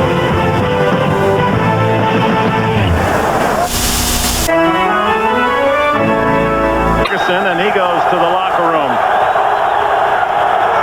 20-14. Baltimore leads. Testaverde able to find his open man, Dedrick Ward, at the 43 and a first down. Well, let's go back and look at the injury to Banks. You see, he just trips and stumbles over his center, Jeff Mitchell. But right there, the helmet of Nick Ferguson right on that left shoulder of Banks. And like Dilfer before, he's now in the X-ray machine. Back to the no huddle for Testaverde. The quick throw to Ward. Eludes the tackle. 45. And he's to the Baltimore 37-yard line. McAllister finally gets him out of bounds. And Ward getting some help downfield from Curtis Martin. And again, this is where the Jets, I think, you have to go back the way they started in the no huddle. Break a tackle downfield. There's the block by Curtis Martin. It gives Ward about another 5 yards. But play an up-tempo offensive game here. Try to get back in it. Complete to Curtis Martin, and Martin was flanked out to the left, and he has a first down at the Baltimore 23. Bonnie?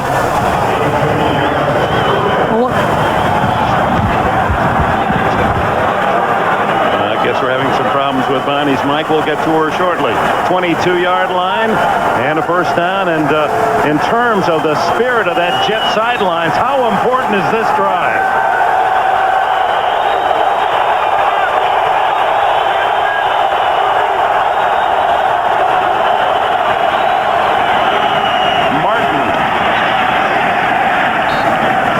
Up after a short gain by Michael McCrary. Bonnie? Guys, this has been unbelievable. First things first, let's get the situation squared away with Trent Dilfer. The x-rays on his left wrist were negative. He had a wrist sprain and he could play, but it was a coach's decision by Brian Billick not to have him start the second half. All right, second down. Testaverde, incomplete, and oh, what a smack on Dedrick Ward by Ray Lewis. Lewis, the middle backer, drifting all the way to the 2-yard line to put the hit on Ward. Boy, and that's exactly what he did. Ray Lewis drops 15 yards. He's going to come in from the left, and boy, does he put a hit that you could hear audibly in the upper deck of this stadium. Watch Ray Lewis, number 52. Here he comes in. The ball was low. I'm not sure that Ward could have caught it. The ball was a little low and behind Dedrick Ward, but what a shot by this all-world middle linebacker. These Ravens fans, 69,000 strong on their feet. Third down and 10. Almost intercepted again, intended for Wendell Hayes.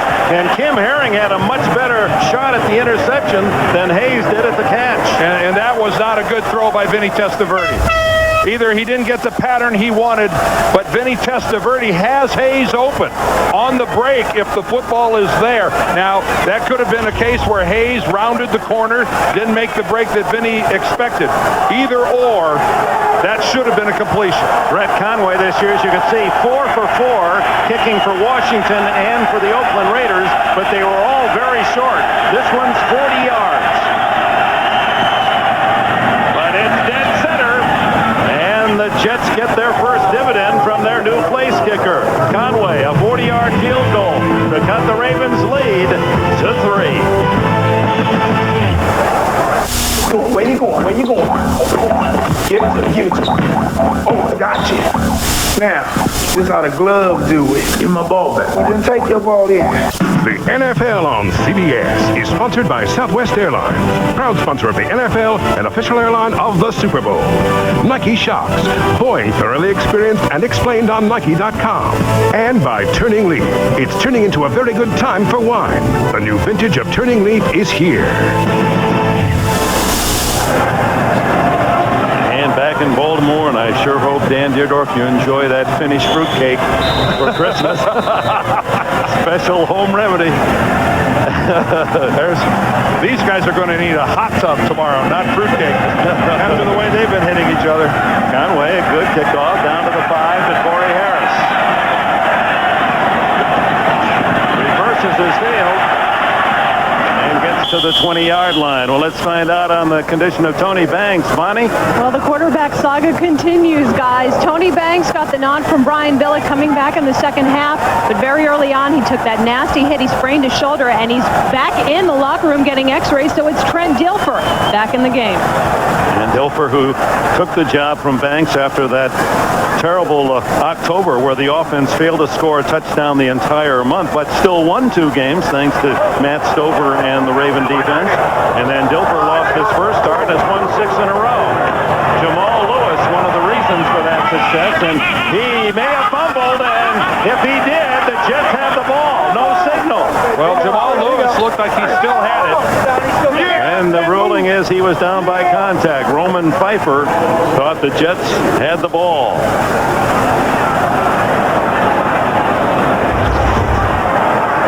Jamal Lewis, number 31, just driving right up into the pile, and he's down by contact. The ball comes out well after Lewis down on the ground. Good call. 2nd and 8.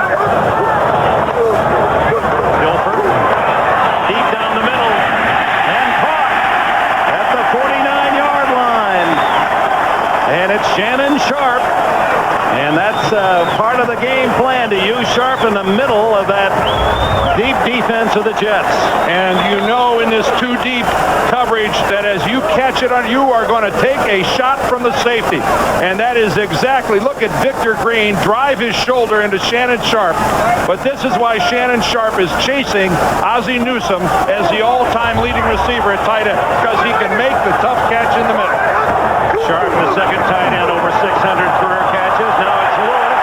And Lewis with his best run of the day. A first down at the Jets 39. Baltimore by 3 here in Maryland. Let's go to New York. Thank you, Dick. Trying to keep everybody posted on that Miami situation. Murray had made 16 straight field goals until he misses this one from 47 yards. Patriots still on top, third quarter, back to Dick and Dan. The Patriots trying to scramble the playoff picture with an upset against Miami. Jets overpowering in terms of the statistics, but trailing by 3 as Lewis draws a crowd, as Dwayne Gordon, playing for the injured Brian Cox, in on that stop.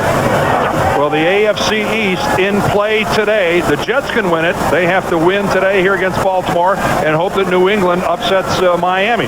Miami wins the AFC East just by either winning or tying. And amazingly, you can see that Indianapolis is still alive to win this division. But, of course, the Jets have to go down as well as Miami. So, amazingly, the last day of the season, 3 different teams could win the AFC East. Draw play to Lewis, and he can't get back to the line of scrimmage as Chris Hayes came up from safety, and there was plenty of support. That's 41 yards now and 15 carries for Jamal Lewis, who needed 88 to reach 1,400. Mike Anderson of the Denver Broncos with his 85 yesterday finished the regular season, Anderson, with 1,500 on the nose. He and Lewis battling for top rookie honors. 3rd and 10. Flag is down. Dilfer. Incomplete to Kadri Ismail. And now let's check the penalty. Holding is the preliminary signal against Baltimore.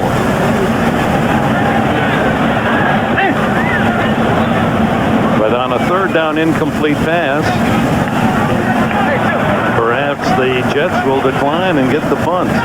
Brian Billick with a quizzical expression, a 46-year-old headmaster here in the Baltimore school. Under no circumstances are they going to give the Ravens another shot at it. Holding, 33, offense, that penalty's declined. Illegal shift, 2-men moving and not resetting on the offense. That penalty is declined. 4th down.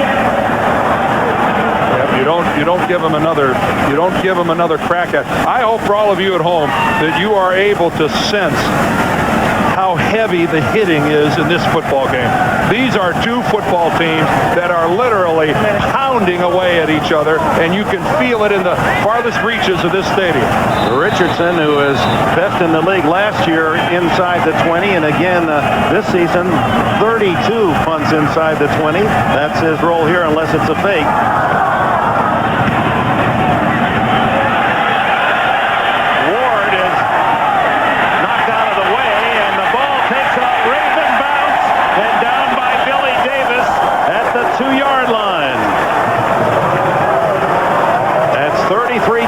Richardson inside the 20, and better yet, this time inside the 5.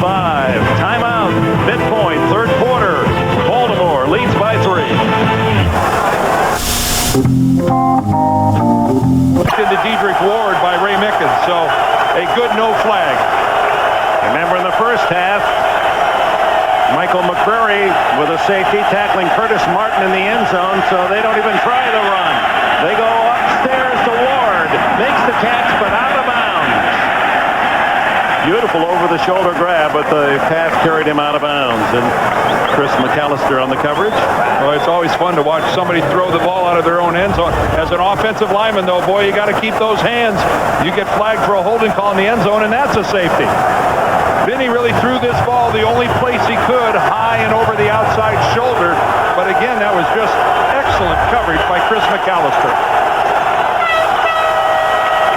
Look at the yardage given up against the Jets today, against the toughest defense in the league by a bunch. Martin able to get a couple of yards out to the 4-yard line, maybe not even that, as Kim Herring came up from safety to make the stop. So Martin, give him 2 on that. That gives Curtis Martin 31 yards in 13 carries. 31, again, testimony to that defense against the run. No 100-yard rusher in 32 consecutive games allowed by that Raven defense. And the Jets have just been off their mark running the football. Both in their losses to Detroit and to Oakland, they've not had any success on the ground. 3rd and 8. Wendell Hayes in motion. Testaverde rolls to that side and unable to find an open man. Wendell Hayes was there, but the pass not close, and now the Ravens will see the Jets line up with only 14 yards of room, not 15, because the snap will be from the 4-yard line. Tupa, 2-step punter. Yeah, I was going to say, you're not going to rattle Tom Tupa. This guy has been there, done that. He's seen it all. Jermaine Lewis. Boy, the Ravens are strong in the Lewis department. Ray Lewis, Jermaine Lewis, and Jamal Lewis, all stars on this Raven team. Jermaine, 40. This is Jermaine. He's going all the way. Touchdown.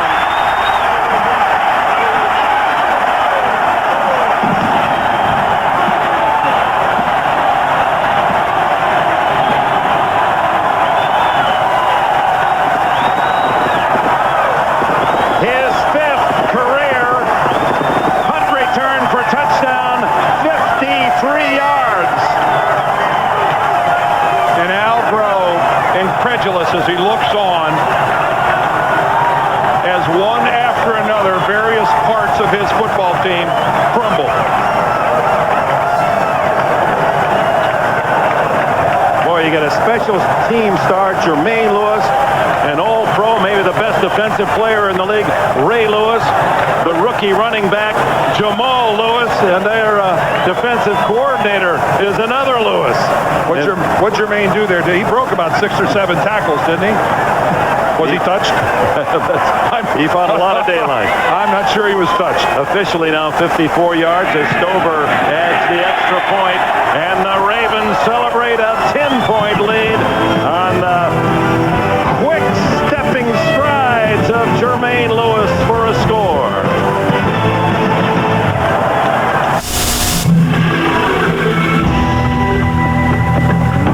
Business and your business to the next level. And by Zocor. Talk to your doctor about Zocor today.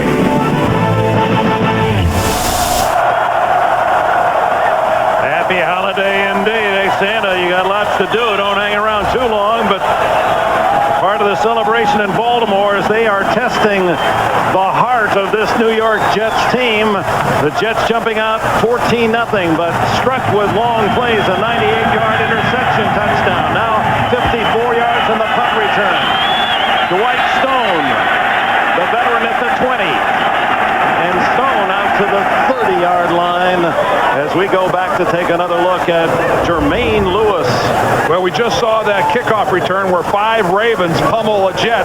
This is the opposite. This is just pathetic coverage by the Jets and their punt coverage team. There aren't even any great blocks down here. Tom Tupa is the only guy right there that gets anything more than a fingernail on Jermaine Lewis. Yes, there's a couple serviceable blocks maybe, but in reality, that was just a complete lack of coverage by the Jets punt cover team.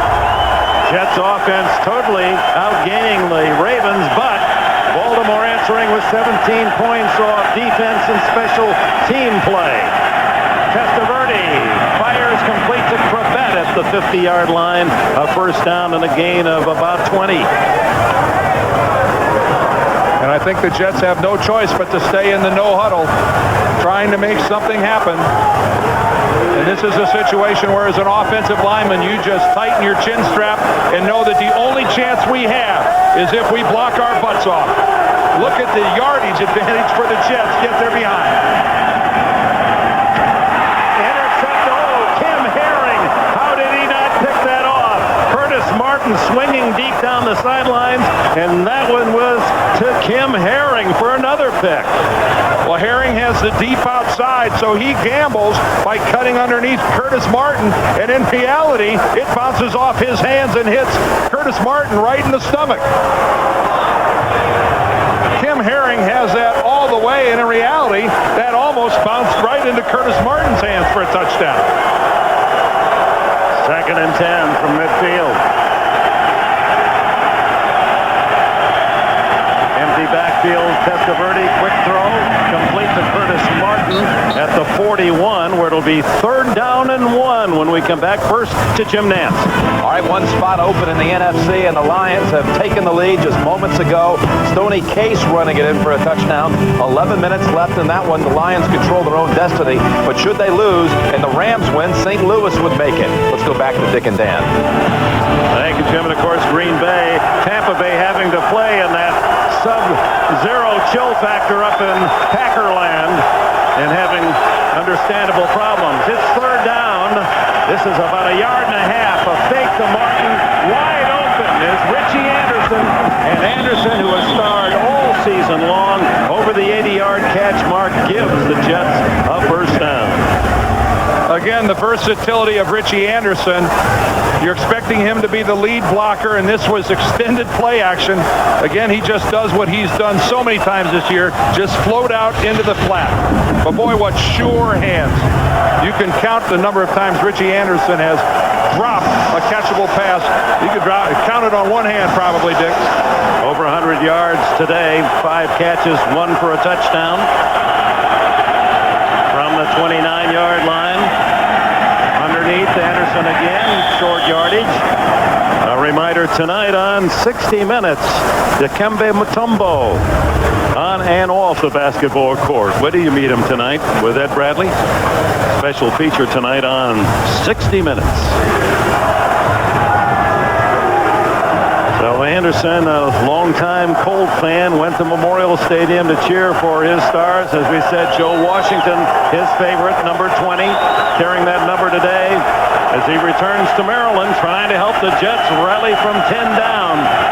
Under 4 remaining in the third. Testaverde wide open is Ward, and he has the first down at the Ravens 14. Chris McAllister, the tackler. And Chris McAllister, for some reason, giving Dedrick Ward about a 10-yard cushion. McAllister's going to back up clear out of the picture here. Nothing very sophisticated about that pattern. And Chris McAllister just way overplaying Dedrick Ward, maybe going to the end zone. And Ward now with 117 yards on 6 catches. So Anderson and Ward both hit the century today in less than 3 quarters. Testaverde for Crabette, but incomplete. The Green Lantern, Wayne Crabette, and Testaverde trying to rally the troops. I think that the Baltimore defense isn't all that uncomfortable with Vinny Testaverde on the run. That was a designed rollout to the right side, but I don't think they're all that concerned about the damage that Vinny can do running out of the pocket. And there's Marvin Lewis, the Ravens defensive coordinator, 42 years old. He will end up being a head coach in the National Football League before this is all said and done. Trailing by 10, late in the third. The quick throw complete to Martin, and Martin to the 5-yard line, and appears to be a yard shy of a first down. Corey Harris, an extra defensive back, in on the hit. A good-looking play right here. This is, in essence, a quick screen. Dedrick Ward gets out in front and gets just enough of a block to allow Curtis Martin to go upfield. Now, though, a little power required.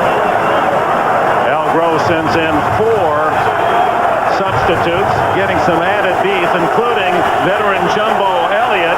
Elliott, remember, caught that touchdown winner in overtime against Miami. This is the all-beef formation here. Martin. I don't know. He is stacked up right at that yellow line. David Laverne had lined up at fullback, the 299-pound offensive lineman in front. There he is right there, and Curtis Martin coming right behind him, and Ray Lewis gets underneath Laverne. It's all about leverage and short yardage, and that time Ray Lewis, wisely I believe, got under the pads of the 300-pound Laverne. No gain, so it's 4th and 1 as Al Groh eschews the field goal to pull within 7. This could be the season. As Testaverde, anybody open? Fires, incomplete to Anthony Beck, the tight end. And the Ravens take over on downs. Well, you can't say that Vinny didn't have all sorts of time to try to find somebody. It's just Baltimore smothered everybody. From the 5-yard line, unable to convert. Could have gone for the field goal to pull within a touchdown. Elects to go for the touchdown, and the Ravens hold. Jamal Lewis running through tackles, a flag down as Lewis barrels to the 12. Victor Green finally making the tackle with 1:25 left in the third. Holding against the Ravens.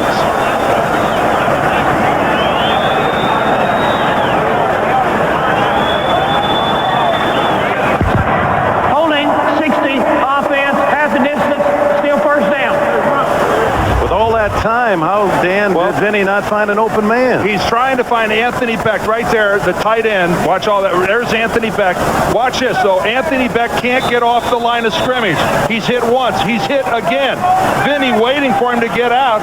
Only 2 people end up out in the pattern. And the Ravens just took Beck completely out of it. Gilfer slips as he sets up incomplete. Sam Gash, the intended receiver.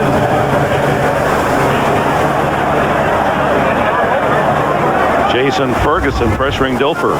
And Billick now turning cheerleader, trying to get the Raven crowd to make it tougher.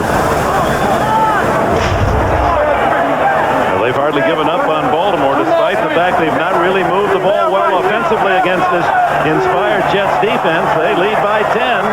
because of their own defensive play and a special teams touchdown. Dilfer underneath. And the tackle made out at the 8-yard line of Sam Gash as Marvin Jones makes the hit, and the Ravens will have to punt it away. Reminder Monday on CBS. Join Charlie Brown and the Peanuts Gang for the Holiday Classic, a Charlie Brown Christmas. Then it's a double dose of Everybody Loves Raymond, followed by Becker starring Ted Danson, and Monday's #1 drama hitting cleanup, Family Law. It's all here Monday. The lineup on CBS. Penalty now, 3rd down and 6. Boy, that play seemed in trouble. Dilfer staggering and now throwing incomplete. How did Aaron Glenn ever react and get back in time? Ismail was 8 yards behind him. And Jeff Mitchell snapped the ball prematurely. Jeff Mitchell, the center, snaps the ball to Trent Dilfer a count or two early, and there's Trent Dilfer holding a football, and nobody else on his offense knows what to do. Patrick Johnson.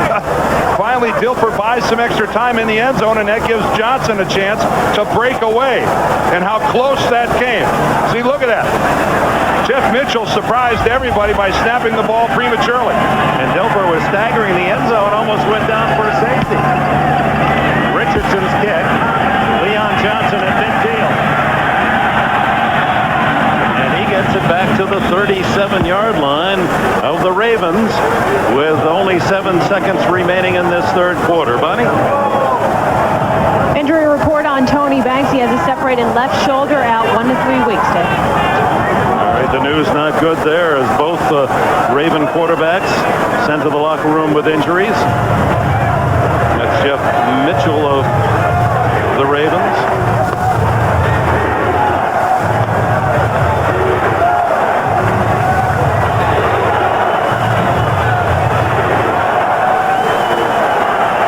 In the 4th quarter, as we're just a handful of seconds away, Baltimore 10-0 when they're leading after 3, and undoubtedly that will be the situation today. Curtis Martin staggers to the 30, and it'll be marked right there at the end of 3 here in Baltimore. The score, the Baltimore Ravens 27, the Jets 17 will return to PSI Net Stadium after this word from your local station. It's playoff time! So come on now, show me something! Oh, I'm gonna show you something. The playoffs on CBS. And welcome back, and especially to moms, a happy holidays as we welcome you back to Baltimore, where the Ravens lead by 10, but the Jets have it 2nd down at the Baltimore 30-yard line. Amazingly, Dick, the Jets have over 400 yards in offense in 3 quarters of football. Only 122 for the Ravens. Play action for Testaverde.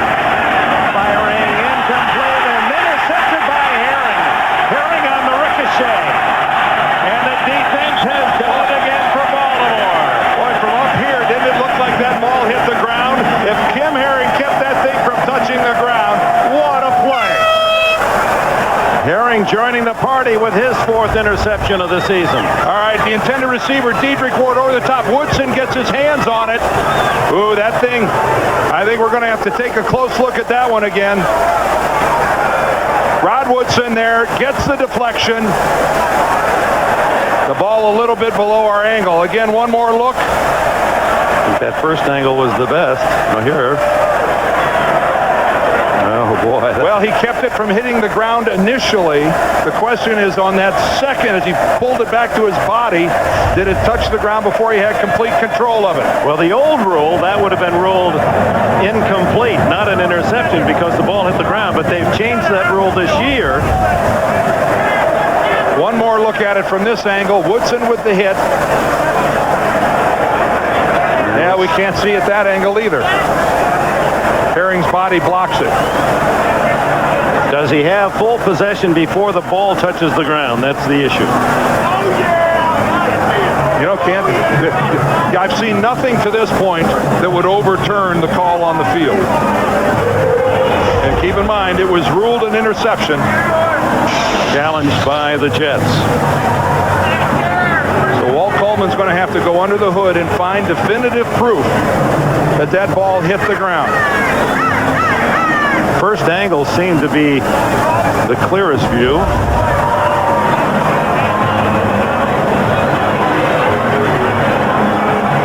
Now right there, he kept it up. He kept it alive. Does it hit? Does it bounce off his forearm and stay alive? Oh boy, You know, it's so hard to tell. That's borderline. Is it enough to overturn? well, that's just it, Dick. We're back to the call on the field. We're back to the call on the field, which was for an interception. Have we seen anything to overturn that? That'd be awfully tough for Walt Coleman to come out from under that hood and say, no, that was an incomplete pass. And meanwhile, Al Grove agonizing as his quarterback Testaverde challenged to do it in this second half. If that's an interception, it'll be the fourth thrown by Vinny today, and he already led the league with 22 starting this afternoon. Plus a fumble by Testaverde, 5 turnovers for the Ravens if this one counts, and they build their league lead. They were a plus 19 at the start today. And down by 10 points, Al Grove has to challenge this. He just can't. He's got to hope that he gets the benefit of the doubt. See, from that angle right there, it looks like the ball's on the ground, but we can't. You just can't see definitively that it's on the ground. There's the possibility that Kim Herring's left forearm could have been underneath there and having kept the ball off the ground. Huge decision about to be made on this challenge by Al Grove. When in doubt, Walt Coleman has a responsibility to rely on the call that was made on the field. He, by the way, as most of you know, is getting some help as well verbally from upstairs from the replay booth as to what they saw as we look at it as well, the same angles that you're seeing at home. And Walt taking a good long look at it. He's supposed to be under there for 90 seconds. There's no question that initially Kim Herring did a wonderful job with his left hand of keeping it under the football. Walt Coleman's supposed to be under the hood for 90 seconds. I would say that he exceeded that.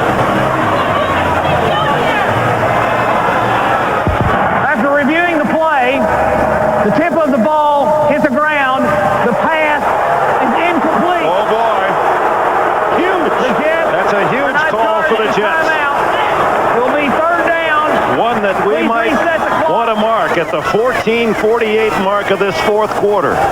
Well, again, everybody sees something differently. Walt Coleman, in his estimation, said that the point of the football touched the field. And thus the interception is negated, and the Jets keep the football. Al, you got one there. Ball at the 29-yard line. Save the timeout. Both teams with all three. It's third down and 4. Would you have overturned that? I couldn't have based on, I didn't think it was irrefutable evidence, but we all look with different eyes. The ballots were counted. There's only one voter, and it's Walt Coleman. It's been made.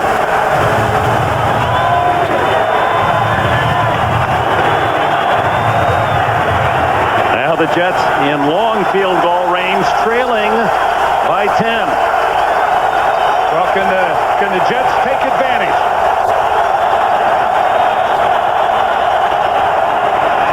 Richie Anderson.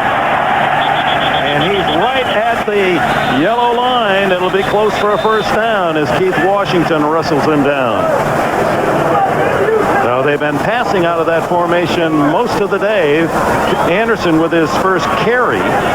He's carried only 26 times all season, 59 yards total rushing for Anderson, his weapon as a receiver. And this one's close enough, they're going to have to bring in the chains. Well, Al Grove, when we looked at him yesterday, big dark circles under his eyes. You know how he's battled through the season, and this week those coaches have not had much sleeping time. And He gets another by inches. A couple of back-to-back plays that fall in the Jets' direction. First down. I thought Al was very descriptive when he told us we have put our head into the lion's mouth.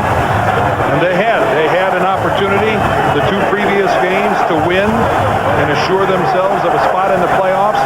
They didn't do it. And now on the road against Baltimore, it's do or die. Play action to the end zone. Prevent. And he's cut off. Good coverage. Starks with him. You know, amazingly, the Jets can get into the playoffs even if they lose, but they need a lot of help. They need Pittsburgh to be upset by San Diego, and they need Minnesota to beat Indianapolis. So 2 games later today would have to fall in the right direction, and the Jets would go through the ultimate back door to find themselves in the playoffs, having lost 3 in a row to close out the season. You don't rely on anybody else in this business. New England currently leading Miami by a touchdown, 24-17. The throw from Martin, incomplete at the goal line. And on the coverage, Kim Herring, the safety man, coming over, and he's slow getting up. Yeah, Herring and over there with Curtis Martin had a heck of a collision. Let's look at the tail end of this play. Curtis Martin and Herring both go up for the ball at the same time. But watch Herring come down just flat on his tailbone and his lower back. And he's still down. And unlike the old days where you wore those big hip pads and that big protective device down on the backside to support you, there's nothing there but muscle to protect on that goal. Well, and Martin was open, but the throw was late. Hey guys, give me a hand carrying this stuff. This is a grass field and not some sort of artificial field. Left under his own power. It's 3rd down and 10 for the Jets. Down the middle to Trebek. Can he catch that? Oh my! That's as great a catch as we've seen all season.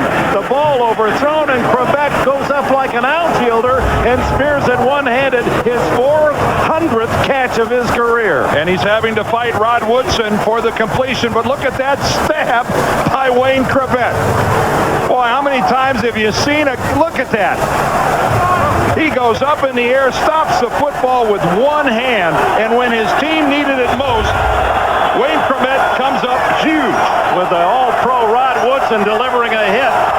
1st and goal. Martin.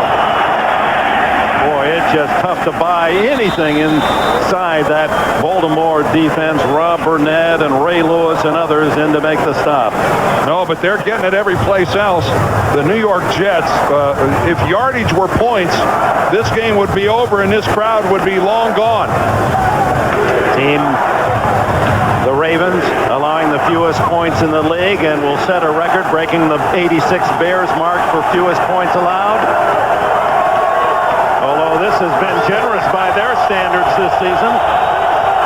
Give up 17. On the roll, nobody open. And it's deflected, incomplete. Wound up back in Testaverde's hands, out of bounds. Well, it's a motion that the Jets have run about a half a dozen times today, as we see the Wayne Trebek is still down and clutching he's either clutching his midsection or protecting his left arm, one or the other. But again, we see that Vinny Testaverde goes on a rollout to the right side as they try to go to work against the left side of the Ravens defense. And Ray Lewis, surprise, surprise, the guy that gets his hand on the ball. Couldn't see from that replay what happened to Trebek, but Testaverde's going to have to use a timeout here.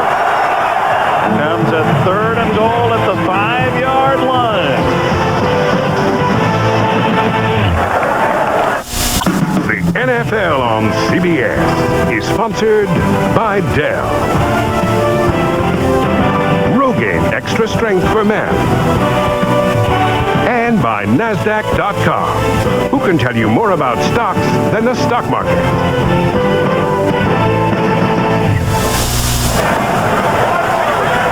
Back back in Baltimore, where the favorite Ravens lead by 10. Wayne Trebet shaken up with a brilliant catch to keep this drive alive. It's 3rd and goal at the 5-yard line.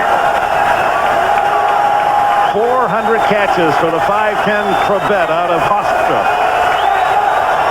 Can the Jets pull off another 4th period comeback? They have 4 this year. 3-man rush. Quick throw. It's not good enough as Martin is tackled at the 1. 4th and goal at the 1. Well, what an effort by Curtis Martin. And Al Groh deciding, no, I've got to go ahead and get the field goal. We saw this play earlier. Ward out in front trying to get a block. But right there, it's a 3. Curtis Martin with extra effort gets it to the 1. Well, it was 3rd and 1 and 4th and 1 earlier for the Jets, and Al Groh gambled and lost, but he wants to get the field goal now to pull within a touchdown. Well, Tupa's the holder. Remember, he's a quarterback. 19 yards. Brett Conway just signed this week, and Conway delivers his 2nd field goal, and it becomes a touchdown game with just under 12 minutes left in the 4th. They opened the doors of the internet to a new kind of store. Change us at the other end as Conway readies to kick it off. We welcome those of you who have been watching Atlanta and Kansas City. This is Dick Enberg, Dan Dierdorf, Bonnie Bernstein in Baltimore, where the Ravens have come from behind. They trailed 14-0. They now lead 27-20. A field goal by Conway. And now here comes Corey Harris. And he breaks into the clear, and he's all the way to the Jets' 47-yard line before Chris Hayes can drag him down. The Ravens have not been able to move the ball on offense, but they have an interception, 98 yards for a touchdown. They have a punt return for a touchdown and a safety today. And once again, the New York Jets on their special teams are letting their entire group down. They do not come through. Remember, Dick just mentioned the punt return by Jermaine Lewis for a touchdown. And now Baltimore gets to start in Jets territory at the 47. Mike Sweatman there, the special teams coach, has to be furious. Meanwhile, the Jets defense doing their job. They've limited the Ravens to 122 yards on offense compared to 430 by the Jets. Dilfer. There's a big pass to Padre Ismail. A flag down as Ismail tackled at the 29 by James Ferrier. Well, Mo Lewis is arguing that he was held as he was rushing the quarterback. Lewis with a couple of sacks today. And indeed, the 10-yard penalty against the men in the purple jerseys. Mo Lewis has been playing one heck of a football game here. Holding, 82, offense, 10 yards, still 1st down. Shannon Sharp, the tight end.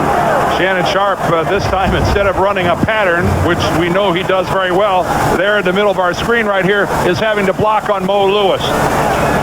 And he just turns him all the way around. And Walt Coleman, the referee, saw it, threw the flag. But don't blame Mo Lewis for anything that's happening today. He's playing his butt. Blitz and a screen. Priest Holmes.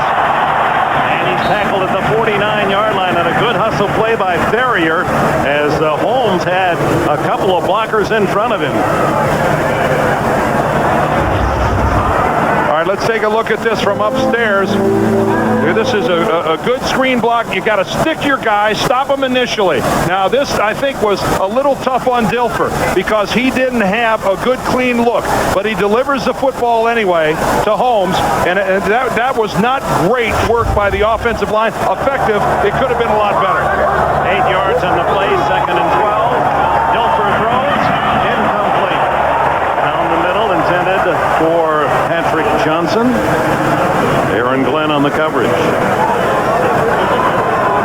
Glenn with an interception today, as does his cornerback mate, Marcus Coleman, early as the Jets, very impressive out of the gate. First 2 possessions went 70 yards for quick scores and a 14-0 lead. All 4 starting cornerbacks in today's game have. Starks has 2 for Baltimore, and so does Chris McAllister has 1 on the other side that he ran back for a touchdown. 98-yard touchdown at the end of the half.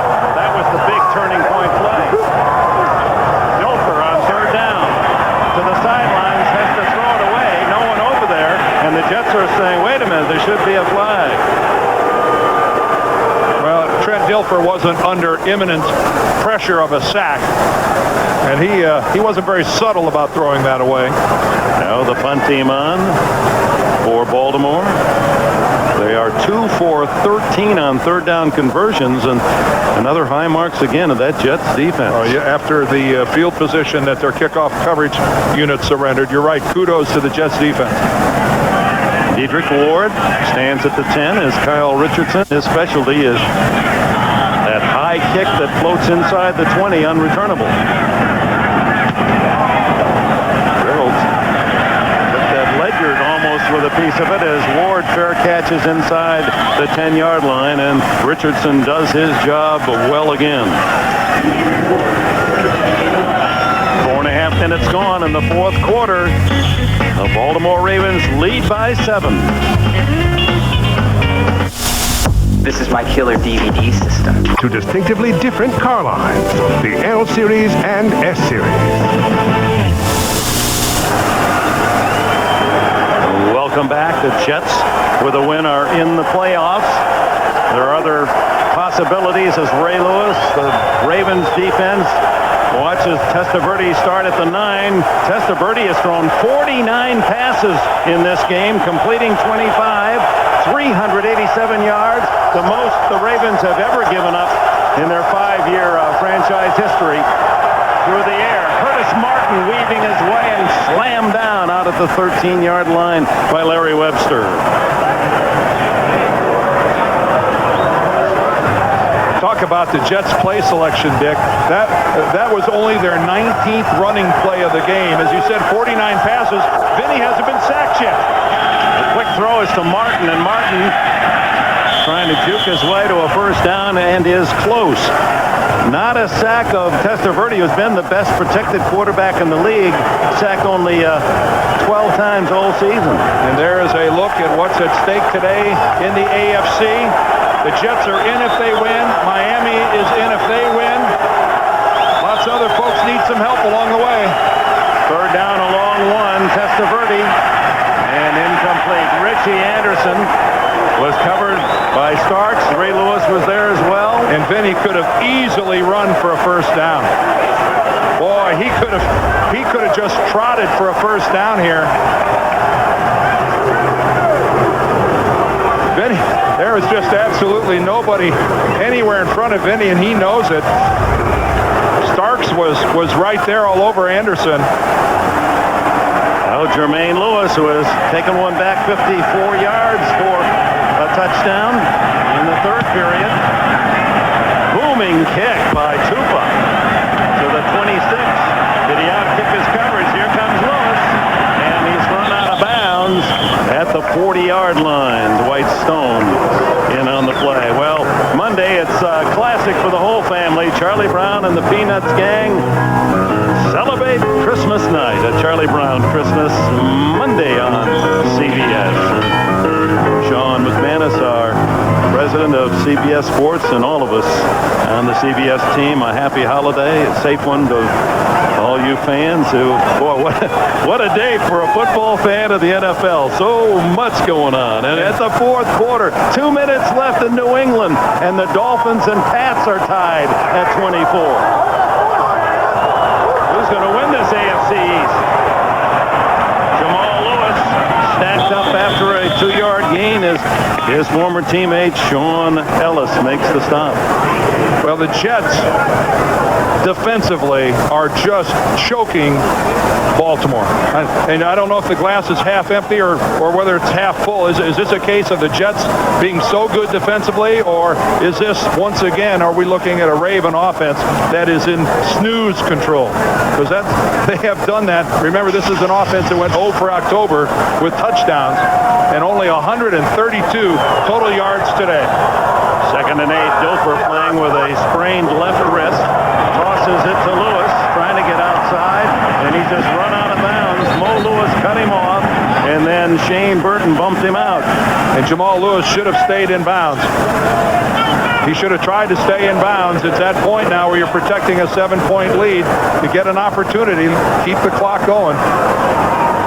Clock stops briefly, and then they'll rewind it when they mark the ball. It's still a case, though, where, you still could get another 10, 15 seconds off the clock.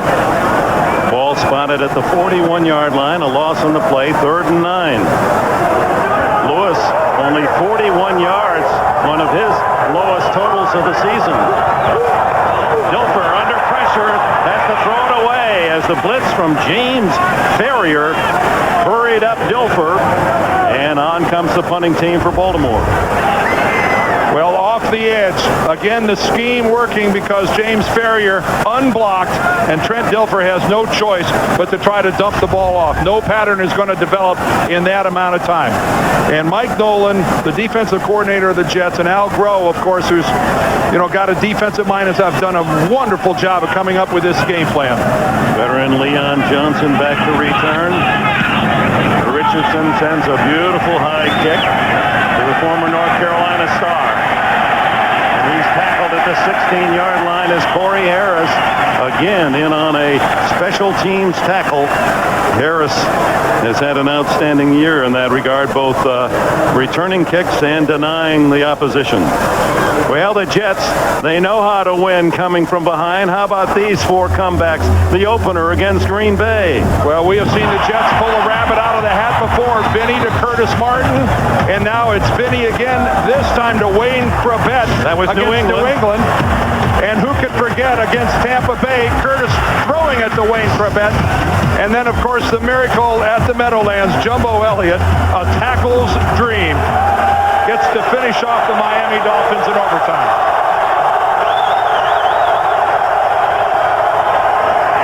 Testaverde. Sam Adams.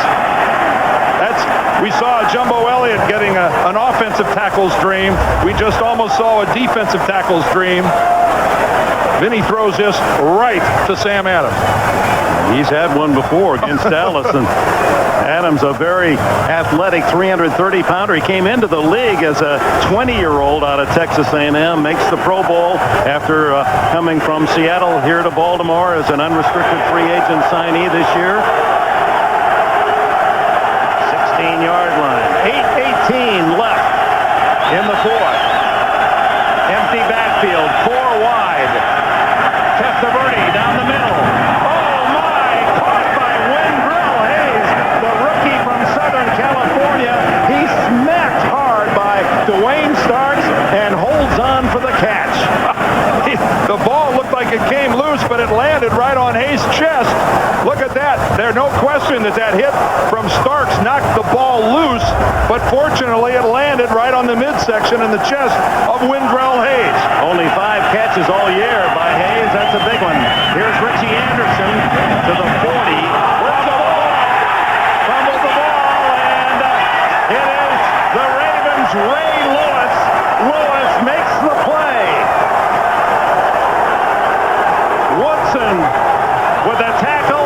The All-Pro Woodson not set free, and Ray Lewis recovers.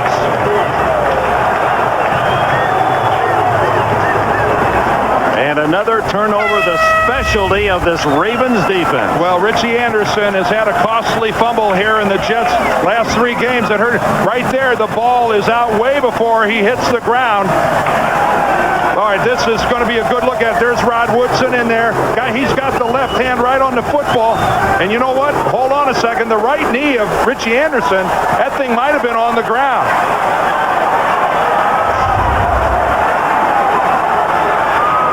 No challenge as the Ravens get off a play to Jamal Lewis. And Lewis able to power down to the 26-yard line. A good gain on first down before Marvin Jones can make the stop. All right, let's look at that one more time. Let's see how close does Richie Anderson still have the ball when his right knee touches the ground. The ball is hidden right behind the leg there. Let's look at it. Let's look at it one more time, although it's a moot point now. But Richie Anderson, he's down, and he still has the football. Oh, my. No challenge. The Jets did not challenge that. And it looked to me like Anderson was down. 2nd and 2. Lewis. And denied. No gain.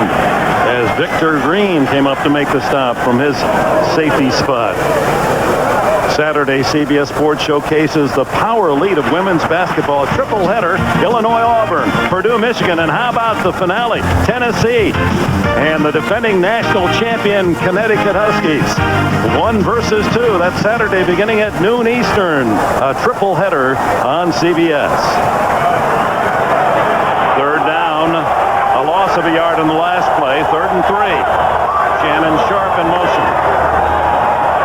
Dilfer has to throw it away as again pressure comes from Ernie Logan. And on comes Matt Stover to try to give the Ravens a 10-point advantage. And this will be a long one beyond, close to 45 yards. And, of course, the Jets defense looking for a turnabout with a block. Matt Stover trying to do a little housekeeping out there, trying to stamp down the ground where he's going to plant with his left foot. Well, he's 9 for 10 between 40 and 50 yards. This one, 45. And he misses. That's going to be left all the way. So he's human. Only the 4th time he's missed all season. Matt Stover. And the Jets remain within a touchdown. And again, the New York defense comes up big. They talk about a defensive football team that has been doing more than their fair share. Yeah, the Jets got out to a great start with the 14 points. But since then, this defensive football team has been all over the place. The Ravens, 138 net yards. Now, if they're able to hold on and somehow pull out another miracle win, the rest of the team ought to give them a standing ovation, that defense, when it comes back to the locker room. They should anyway. What a game. And the break there on the missed field goal, the Jets get the ball at the 35-yard line, the spot of the kick. And Testaverde back to work. To the sidelines. Oh, Dedrick Ward well covered and dangerously close to going into the hands of Corey Harris. Look at that. The Bears trying to spoil the Lions fun, leading by a field goal. St. Louis has won at New Orleans. Their hopes for the playoffs ignited. They're still alive. To the south, the Redskins trying to close out a highly disappointing season with a win. 416 yards, most ever against the Ravens. Testaverde also holds the record as the Raven quarterback most yards passed. Screen it to Martin, but he doesn't get any blocks, and he's tackled at the 38 by Chris McAllister. Clock running under 6 minutes remaining in the 4th. Jets have 2 timeouts. Ravens all 3. But still, the New York Jets have plenty of time. They're just 1 score from tying the ball game. They've got plenty of time with the 2 timeouts left. And this is where you hope that the experience of a quarterback like Vinny Testaverde reaps some dividends.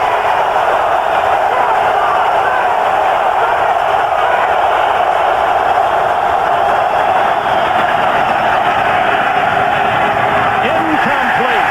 Intended for Dedrick Ward. He wanted interference, but the coverage was from Chris McAllister as the Jets are denied. Well, Vinny tries to thread it right into the double coverage. McAllister underneath, herring over the top. He does throw a good ball. Watch Ward. He needs it right between the 2. And it actually looked like it bounced off the right shoulder of Chris McAllister.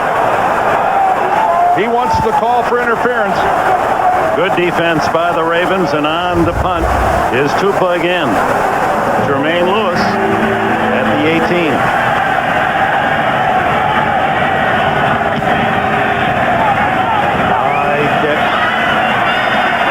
From the 10. Oh, some big blocks, and here's Lewis. He's going to go all the way again. 90 yards, touchdown, his second of the day.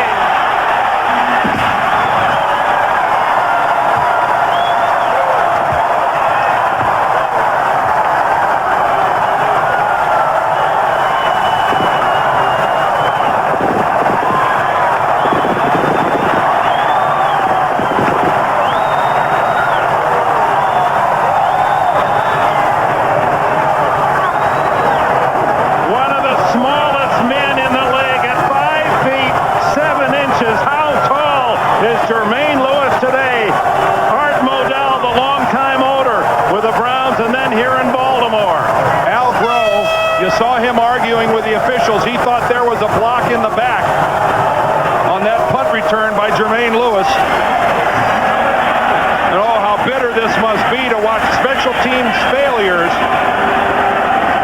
contribute so mightily to your losing a football game. Stover adds the extra point, and Jermaine Lewis has given the Ravens a 14-point lead. A man from Maryland. He grew up in this state, played high school football at Lanham. And you got a hug right there from David Modell. All right, well, let's look here to the right. Do we see a block in the back anywhere? Right here. That's the block he's looking at right there. That's the block that got Al Groh excited on the sidelines. Now the jet was being blocked from the front, and a Raven came in from behind. No question there was contact. But this is, again, just horrific coverage by the Jets punt team. And look how close Jermaine Lewis came to falling to the ground.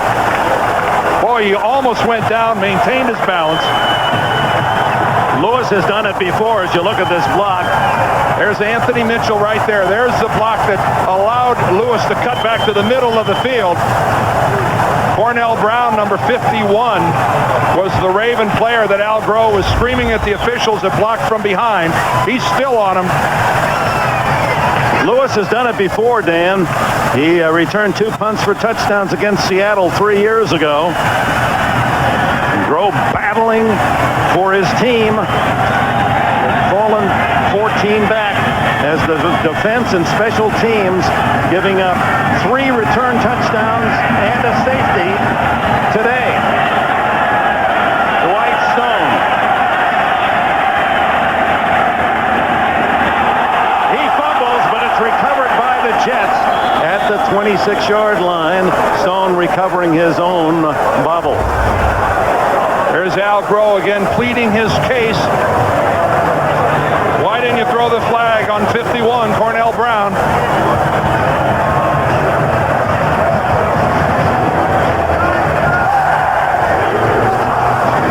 Again, because the block was being made from the front, that's probably why the officials didn't do it. Meanwhile, the Dolphins, trailing most of the game, battle back late and defeat the New England Patriots 27-24. And of course, the significance there is that the Miami Dolphins have won the AFC East. The Jets now can only be a wild card. Testaverde to Ward, incomplete. Dwayne Starks on the coverage. And again, remember that if the Jets don't win this game, they need dual helpings of help. There's the AFC standings right now. The Dolphins have won the division at 11-5. The Jets, if they lose this game, need Indianapolis later this afternoon to be beaten by Minnesota. They need Pittsburgh to be beaten by San Diego. They need both of those things to happen if they lose this game to go in the back door. Lindamari, 49-yard field goal, won it for Miami. 2nd and 10 for the Jets.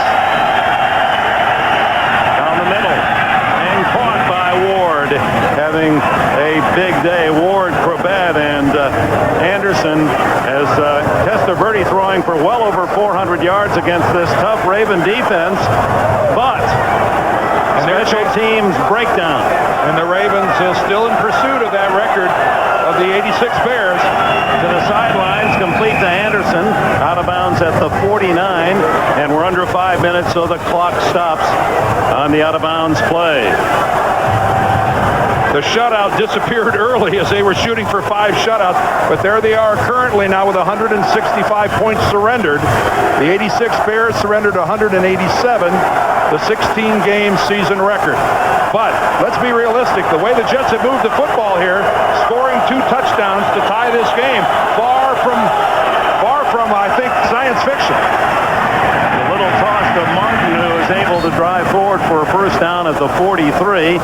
And the Jets, who started the game in a hurry-up mode and had led to 2 quick 70-yard scoring drives and a 14-0 lead, have to finish hurry-up. Well, you have to hurry up when you've given 2 punt returns for touchdowns and an interception for a touchdown. Under 4 minutes. Underneath. Incomplete. A big hit by Rod Woodson. And Woodson at 35, continuing to throw his body recklessly at the opposition. Well, Wendell Hayes, we saw him take a big hit the last possession and hold on to the football. Not here. That is how you separate a wide receiver from the football. Hayes actually was in the process, it looked like, of making one heck of a catch. He had corralled that football with his hands. Looked like he was going to control it, but nobody holds on to it after a shot like that. Stops the clock, 3:51.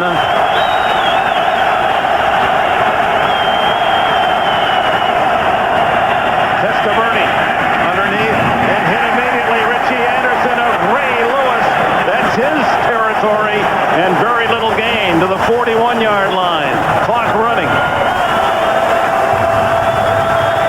I know that everybody's excited on the Baltimore defense, but I wouldn't be celebrating too much. This is a football team defensively that's been shredded for a lot of yards by the Jets today. Over 450 yards passing for the Jets. 3rd and 8. Clock is running. A lot of time consumed here as the Jets got new personnel on the field.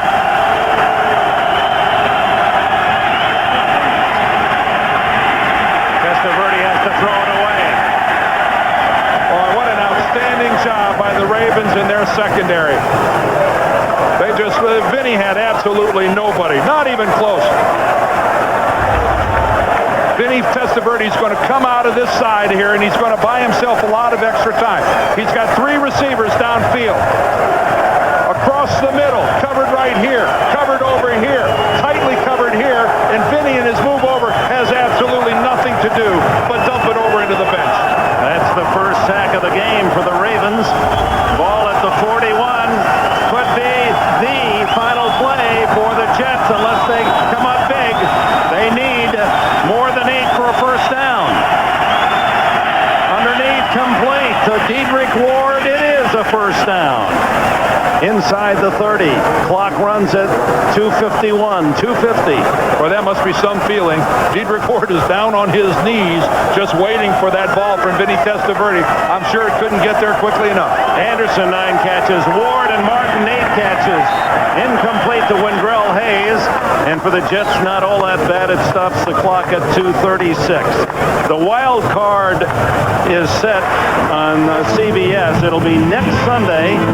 The NFL all begins at 11:30 a.m. Eastern Time, 8:30 on the West Coast. And 12:30 game, the wild card playoff next Sunday here on CBS. Who will play in that game, yet to be determined. Testaverde throws, but Anderson can't get out of bounds. He's tackled at the 19-yard line. 2 timeouts left for the Jets, plus the 2-minute warning. Clock running at 2:20.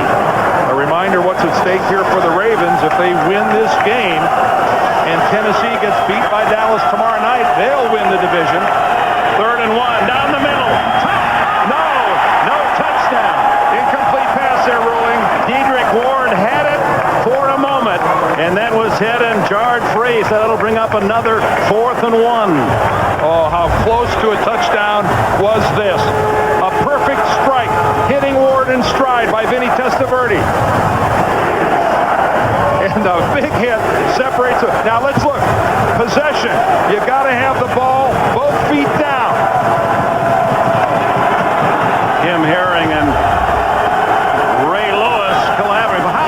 That's why Lewis is such a great player. Makes the tackles on the line of scrimmage, and then he's back 20 yards in the secondary to break up a play. He's done that a couple of times today. And the officials are pointing to Baltimore like they took the timeout. And they did. So that's the first time out by the Ravens just before the 2-minute warning. The throw from Vinny right to Ward. But before he gets both feet down and firmly establishes possession of the football, he's separated from the ball by that hit. How good is Ray Lewis? Well, you know, you can make the argument and it's a fairly short argument, that he's the best defensive player in the NFL. And if you really love defensive football and are of the mind that the best player in the league doesn't have to be an offensive player, you can make a strong case that he's the best player in the league today.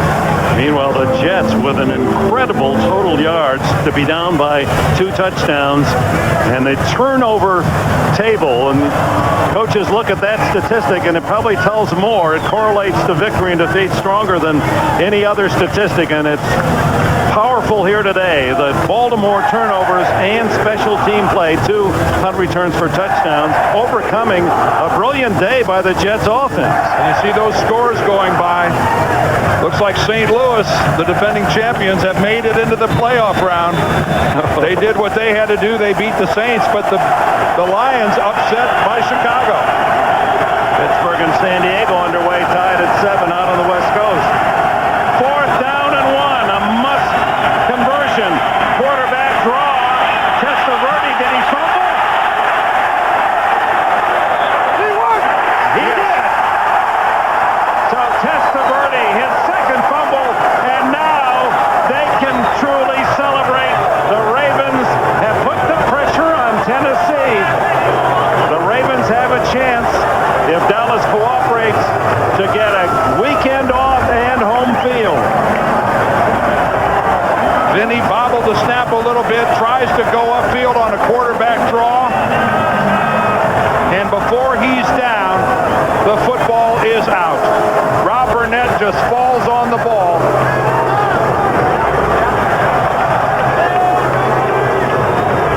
James Trapp was the man, extra defensive back, up to make the hit.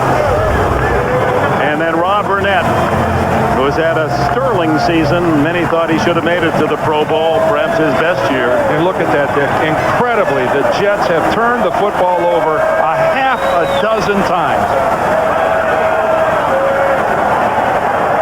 Brian Billick's team. Well, Brian still has to be concerned about this offense. They've not done a whole lot today. They have not been major contributors to this win. Apparently the challenge on that play has been made.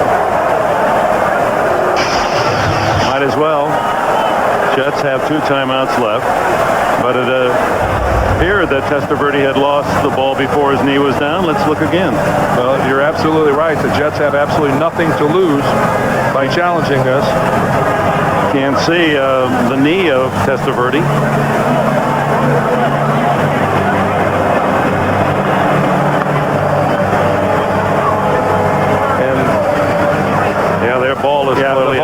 The ball is long gone, well before Vinny's knees touch the ground. Well, his second fumble of the day for Testaverde, and haunted by more interceptions.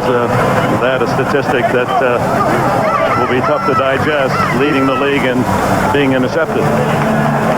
And Al Groh has indicated that he will be the quarterback next year. He said that to the New York press and to us this week. Well, Chad Pennington, their #1 draft choice this year from Marshall, next year is not his year. I assume that next year will be the year that they start to ease him into the game, try to get him some experience, let Vinny be his mentor for 1 more year, and then Chad Pennington the year after. Well, we have a moment, Dan Deerdorf. We'd like to send along our best to a Hall of Fame sportscaster, Jets announcer, Marty Glickman, that smooth voice, sports voice from New York, recovering from bypass surgery, and another New York native from Long Island, Al McGuire. He's doing well. We talked to him this week, the former great coach at Marquette University. Our thoughts are with him as well.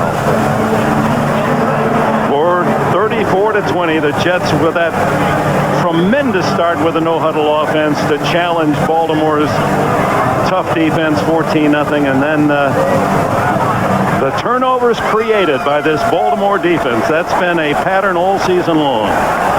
Now the result of the After reviewing the play, the ruling on the field stands. The ball came out before his knee was down. First down, Baltimore. The Jets will be charged with a timeout. Leaving the Jets with only 1 and the 2-minute timeout, so the Ravens can just about run it out here and celebrate this, the best season in their 25-year history. Look at that, 68 attempts by Vinny Testaverde.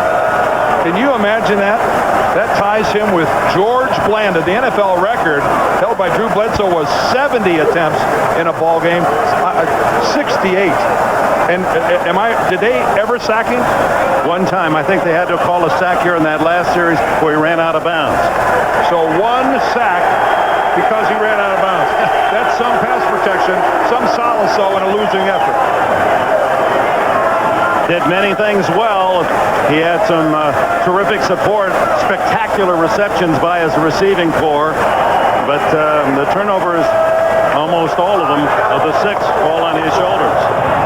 Jamal Lewis protecting the football as they try to rip it away, but the whistle sounds, and that'll take it to the 2-minute warning. No fumble. Timeout. 1:56 officially left. The Ravens by 14.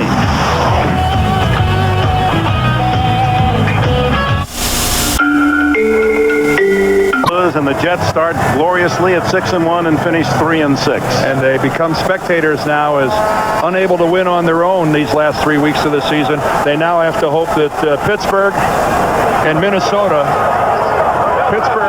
they need Pittsburgh to lose. They need Minnesota to beat Indy. That's their only shot. And for Pittsburgh to lose, it would mean the Chargers would win their second game of the season. Shane Burton with a tackle, and the Jets spend their final timeout. And tonight on 60 Minutes, Dikembe Mutombo of the Atlanta Hawks on the basketball court, certainly imposing. Tonight his other side with Ed Bradley, then Touched by an Angel, and the CBS Sunday movie stars Angela Lansbury, Mrs. Santa Claus. Spend the holiday right here tonight on Christmas Eve.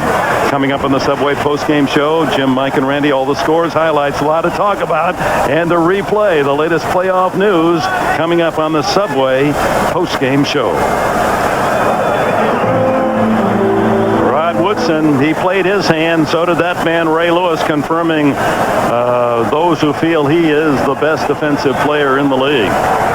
Well, the Jets are going to get the football again unless Baltimore can pick up a first down here. 3rd down and 8. Playoff game is when Baltimore plays it. Will be the first in Baltimore since 1977. Lewis and the Jets defense battling to that final second. Clock running at 1:40 and 4th down, and the punting team comes on as Dwayne Gordon makes the tackle of Lewis. 77, the Colts lost in double overtime to the Raiders. Well, right now, Baltimore, with their win today, now becomes huge fans of the Dallas Cowboys. Dallas plays Tennessee tomorrow night, and if, by chance, Dallas should upset the Titans, then the Ravens, boy, they become the #1 seed in the AFC, get home field advantage all the way through. Play clock down to 1 second, and timeout called by the Ravens with 1:05 left, and then they'll punt it away. You can bet the Jets will gear up what best they can to try to block it.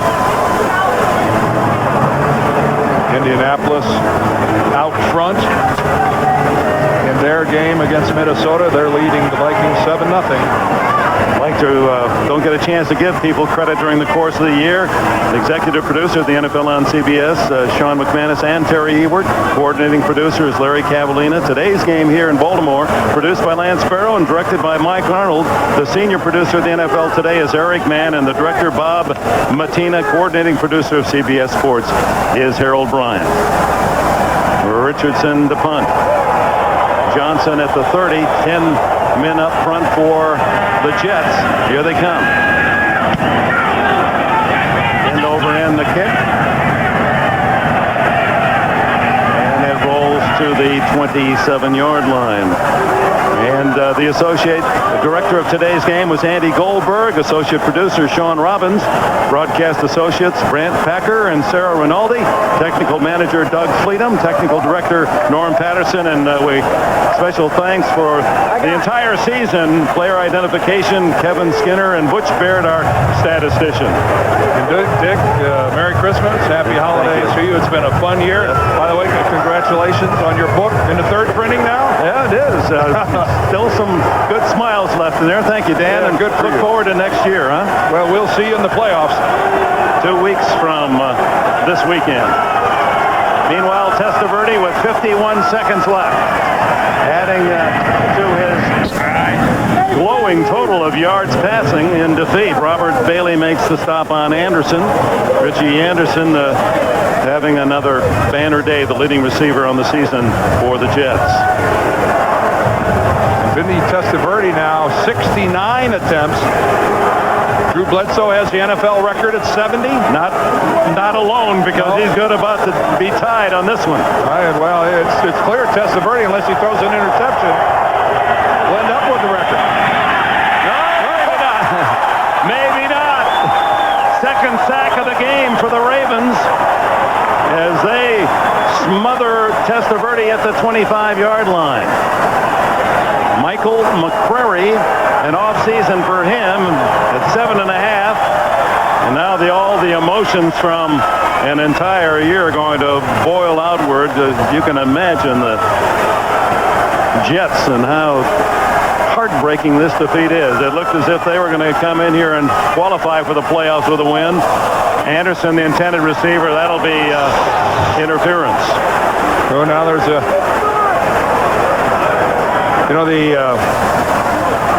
the thing that will haunt the Jets for the entire postseason is that you had it under your own control. Pass interference, 22, defense, first down. You had it in your own hands. You didn't have to rely on anybody else, which is what they have to do now. But for 3 weeks, the Jets could have won, and they have to live with the fact that they didn't.